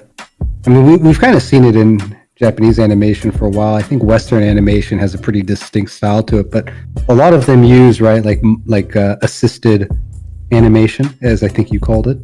I use the term assisted animation when I'm talking about using live 2D for different shots and stuff. I'm not sure. A lot of studios out there use like either 3D modeling to do like 3D action scenes, so they don't have to do all the extra artwork for it, right? So they'll actually start, or they'll do the backgrounds, but the characters will be done through software. And, I think that's still legitimate animation. I would no, 100%. say that's cutting too many corners or nothing. No. But I gotta say that they've definitely gotten better because there was a period of time years ago where it's just like, this looks really awkward. That there was a short time period, and perhaps not as short as it should have been, where you would see faceless background characters in that not quite like it was kind of a cell shaded style, but you could tell that they were actually 3D compared to the 2D animated characters, and it was always jarring. You know what I mean, don't you? Mm-hmm. Yeah, mm-hmm. Yeah, stuff like that. The motion always felt a little stiff sometimes. Mm-hmm. Yeah, yeah. Those are the learning curves, the learning pangs, as it were. Yeah, nowadays the kind of effects that you see coming out of animated shows is off the chain, off the wall. I think they're doing a great job. I think they're using stuff like the kind of like shader effects and stuff you can pull off in software like Blender and Maya and stuff now. How big of an evolution was it when everyone started moving over to pen tablets instead of drawing on paper? Right, that alone, I bet was massive. Just editing yes and no. Yeah, I think we definitely lost something along the way there, but at the same time, it definitely makes for a whole new workflow. I definitely do like the look of old painted cells that went into the old 80s, 90s animation and earlier and what have you. It's hard not to love that distinct style. And to the point that people are often using software to try and replicate that sort of look. So who knows, we might see a resurgence a renaissance, if you will, in that sort of iconic anime style in the future. I'm sure somebody will put together something like that, a love letter, as it were. But speaking of, but it's HD. My brain vomited there for a second because thinking of really good looking old animated series. Did you ever watch Trigun? Trigun, yes. Dude, that's OG in my heart. Right? Yeah. Who doesn't love Trigun? But have you seen the trailers for new Trigun? I've seen them. When is new Trigun? Trigun's coming back, and it doesn't look like the old Trigun, that's for sure. It's very different. It's almost a different show. It goes back to, if it looks like a different show, if it feels like a different show, if it tastes like a different show, don't use the same goddamn name. Well, it's got the same characters in the sense that they're named the same thing. They might not necessarily look 100% the same, and they might not necessarily be drawn. They might be 3D models now, which is always a gamble. I never think that's a great decision to make. Ellie says, I don't know how to feel about the new one yet. Yeah. It's a very different Vash the Stampede, that's for sure. I'm gonna have to go look for that, because no, I have not seen it. But I think this is also a changing of the times, right? Because the old Trigun. Plus, I don't think Millie's in it. I didn't see her in the trailer at all. What's that about? I can't remember if I even saw Wolfwood in there. I'll have to rewatch it. I saw some people on Twitter complaining about that, As they should. Everybody should go complain. Yeah! Was Trigun aired around the same time that Cowboy Bebop was? Loosely, I suppose. I think it was loosely around the same time frame, but interesting. Yeah, I'll have to go look at that. I don't know how I feel about right. They did change his hair. They changed it from that spiky, like Guile, to a blonde K-pop generic hair. Yeah, it's a little shorter.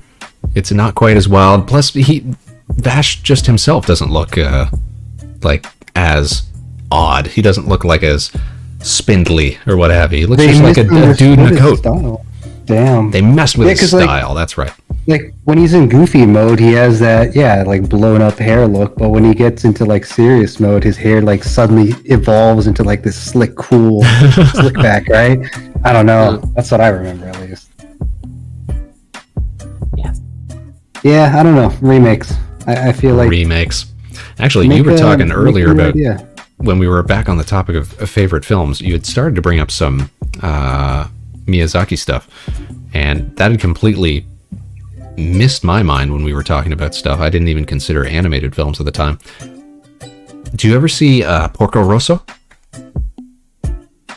that was. Porco Rosso. That's one of my favorite Ghibli movies. Porco Rosso. That's not just one of my favorite Ghibli films. That's probably one of my favorite films altogether. Oh yeah. So this came out right before, well, chronologically, I suppose, in terms of Miyazaki films. This came out before, I think it was right before they released Mononoke Hime.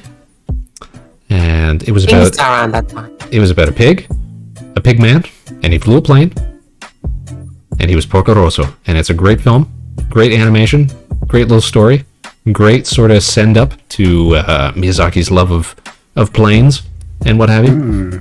And it's kind of like, I always call it like the Casablanca of Ghibli films.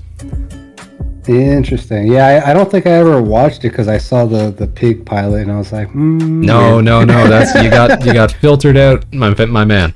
No, you gotta watch it. I remember we used to watch films, and this is something that I think I would love to do here on the channel as well with all of our lovely space cadets. But we used to watch films over in Manayu's Discord server almost every week, and we were going through a phase where we were watching through all of the Miyazaki films because she hadn't seen a bunch of them, and Porco Rosso was on that list, and everybody loved that film. It was so good, and yeah, it's one that so many people sleep on, unfortunately, because it's such a great movie. Oh, it's pre Ghibli too, if I'm not mistaken. No, not true. It is a Ghibli film. It was originally produced as a in-flight movie for some airline, Japan Air or something like that, and eventually got expanded more and more to be a feature film. And the project took on a new direction, and yeah, it was super duper cool. So if this was during Ghibli, then well, Ghibli is everything that's like post Nausicaa, really, right? So like was that where the line was? I don't. Yeah, like Totoro and onward, I think. No, actually, Castle in the Sky. You're right. Castle in the Sky was before Totoro, I think. Porco Rosso was actually 2 after Kiki's. Oh, you're looking up a list? Yep, I sure did. It's actually a few films before Mononoke. So yeah, it's actually always surprising every time I look at this list. It's like, oh shit, I still haven't seen this one. Porco Rosso. Where are you? I'm going to assume Nausicaa is your favorite. You mentioned it before. That's what Dragon was saying. Yeah. I sure do love that film. And it's a good one.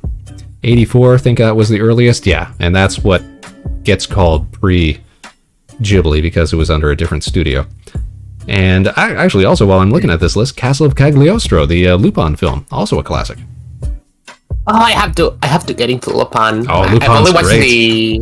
Oh, it's so long. That's the other problem, going back to like some of these old series to catch up. Like some of these old series have like 300 episodes. Well, not just the manga or the anime, but the Lupin films. The new Lupin film that came out within the last couple of years, it was like the best adaptation of anime style to 3D that I have ever seen, that perhaps has ever been done. The first, yes, Lupin the Third, the first, was so good. It's everything that the Tintin movie wished it could be in terms of adapting a comic style to 3D. It was so good. Very cool. Very cool. Free Note knows what I'm talking about. Yep. I like how you managed to slide in on random rows of the Tintin movie. I haven't heard of that movie in ages.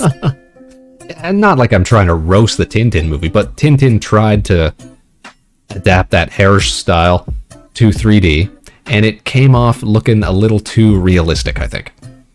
Whereas the Lupin film, Lupin the First, Lupin the Third, the First, really found that sweet spot between 3D and Japanese animation. Yeah, I see. And it's so good. Yeah, I think it has to be like my favorite 3D movie, along with like maybe Into the Spider-Verse. I don't know. Probably. That's a good one too. Very distinct style. Which also is getting a sequel sometimes in the near future, if I'm not mistaken. Yes, Across the Spider-Verse. Across the Spider-Verse. There you go. Yeah, recent years I've completely shut my doors to films. Film is the way to go, Dragon. It's such a valuable medium. And you'll learn so much, especially if you're trying to make little specials of your own, like I do. I think what's interesting is I think my interests have actually shifted to learning about people. I think that's the issue. People suck. Movies is where it's at. Yeah, characters. That's what it's all about. Yeah, people. Yeah. Most movies are about people anyway. Movies do tend to be about people. This is true. True. I mean more in the form of documentaries and interviews and things like that. I haven't really watched like, gosh, what is the last like 4 fun? I think I watched like Spy Family, and then I have on my watch list the oh my god, my brain, the Cyberpunk film. Oh, the animated series. Yeah, I heard that was a lot of good, so I do want to see that. I still haven't watched Arcane. That's on my list, and then I also want to watch the new Arc Knights anime because, man, I spent years fanboying on Arc Knights. Arc Knights has an anime? Yeah, they just came out with I think episode 1 like a couple weeks ago or something. Everybody's saying nice things about Edge Runners here. Yeah, it was a good series. It's more like an anthology in the sense that big gaps in time between episodes, but it's a very good series. All self-contained in one season. Very good stuff. Did you watch Arcane, Vector? I did not watch Arcane. That's another one that I didn't watch because, and I know people talk good stuff about it and that you don't need to know anything about the League of Legends games in order to enjoy it, but I never played League of Legends. I think I played through the tutorial or halfway through the tutorial. I just wasn't digging it. I think I would play League of Legends if I could move with the WASD, but because of all the clicking, I never played games growing up like the Warcraft mods that inspired the MOBA type games, so it just never resonated with me. I never played the Diablo games, but no, it's one that I have been meaning to watch for the longest time because people do say nice things about it. Yeah, and if anything, for anyone who's like interested in Arcane, there is absolutely no prior knowledge of League of Legends that you need to watch the show. It's basically like an Elseworlds of League of Legends. Which is great, because I don't know the first thing about it. Yeah, it is a great show, and I recommend it. I loved it quite a lot. I'm definitely going to check it out. Maybe we could do a watch-along here on the show or something like that. That'd be fun. Oh, that would be very fun. Mm-hmm. It is a great show to watch along. Yeah. Interesting about video games, though, with League being brought up. It's it was toxic, but I've heard the environment today is even more toxic. It's just that people have brightened up to ignoring chat so they could play instead of rage. You know what? Communication, it's overrated. I'll just do my thing and hope the team pulls through. How's that sound? Man. Yeah. Just treat the rest of your teammates as like hyper intense bots. Man, I've been watching my model on your channel and I realized why I didn't have my camera set below my face. It's because it wigs out. You're wigging out a little bit? That's all right. Yep. I think it's been largely a pretty good show. Everything's been working as intended. We got our space line working, all dynamic and what have you. It's great. We'll be able to use this again for future shows. And I hope our Space Cadets have enjoyed listening to us chit-chat tonight. We've been going for, just over 3 hours now. I think we're just going to get ready to pass things off to some friends of the show. We'll send you off on a raid, Space Cadets. We'll keep this party going. Go say hi to some folks. But I want to thank each and every one of you for tuning in tonight, because I've enjoyed having you here, and I've enjoyed having Dragon here, and of course I've enjoyed having our Space Cadet callers like Zenobia call in to talk about this and that. We got up to some pretty interesting conversations right off the bat, and I think the latter half of the show, all about favorite movies and shows and pastimes and things like that. Yeah. A little less serious, but overall, a pretty great stream. Very fun. Thanks for having us, Vector. Thank you for having me on the line. It was really fun. Anything else you want to say, Zenobia? We're going to get ready to close out the show here, so we'll knock you off the line unless you got something else you want to promote or say. What's going on recently, Zenobia? Anything cool coming up?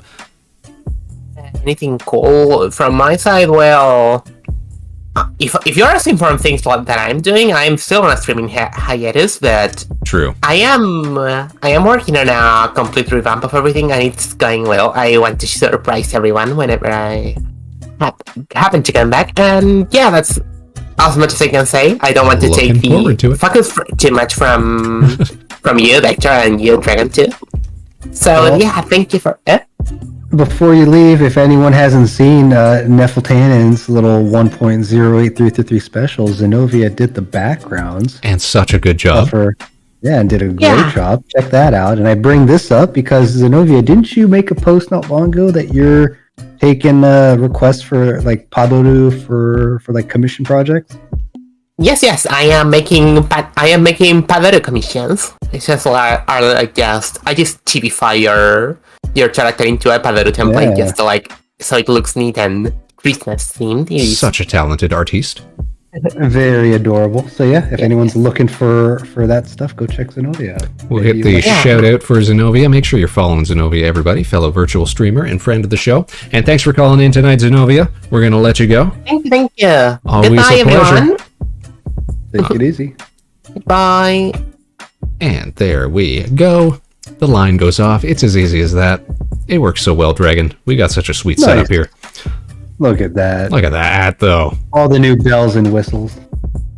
Well, Dragon, I think it's about time we call it. We've had some great conversations tonight. It's getting late. Maybe not where you're at. But I gotta get some rest. Still getting there. We got busy days ahead of us. After all this work, what kind of shows are you looking to do using this booth in the near future? Well, I think we're going to have you back on to do some co-hosting, but we'd also like to have some other Space Cadet friends of the show. Maybe some more call-ins, maybe some more opinionated ideas for some larger group studio broadcasting. Let's Indeed. Who will be in the hot seat next time? Maybe we'll start doing pointed interview style podcasts where we get to the heart of things, Dragon. Start grilling our subjects, as it were. Yeah. And if you're a creative-minded individual out there doing streaming, doing VTubing, start thinking about if we announce a little talent show, think about what kind of video would you make it be. Hector, what do you think? How long would these be? Like 1 to 5 minutes? Easily 20 minutes minimum. We got to really pad out the show. All right. No, that's a real idea that I've had for a while, though, is to do like a talent show special with little segments mixed in between the kind of animated stuff that I would do as sort of a narrative to tie the whole show together.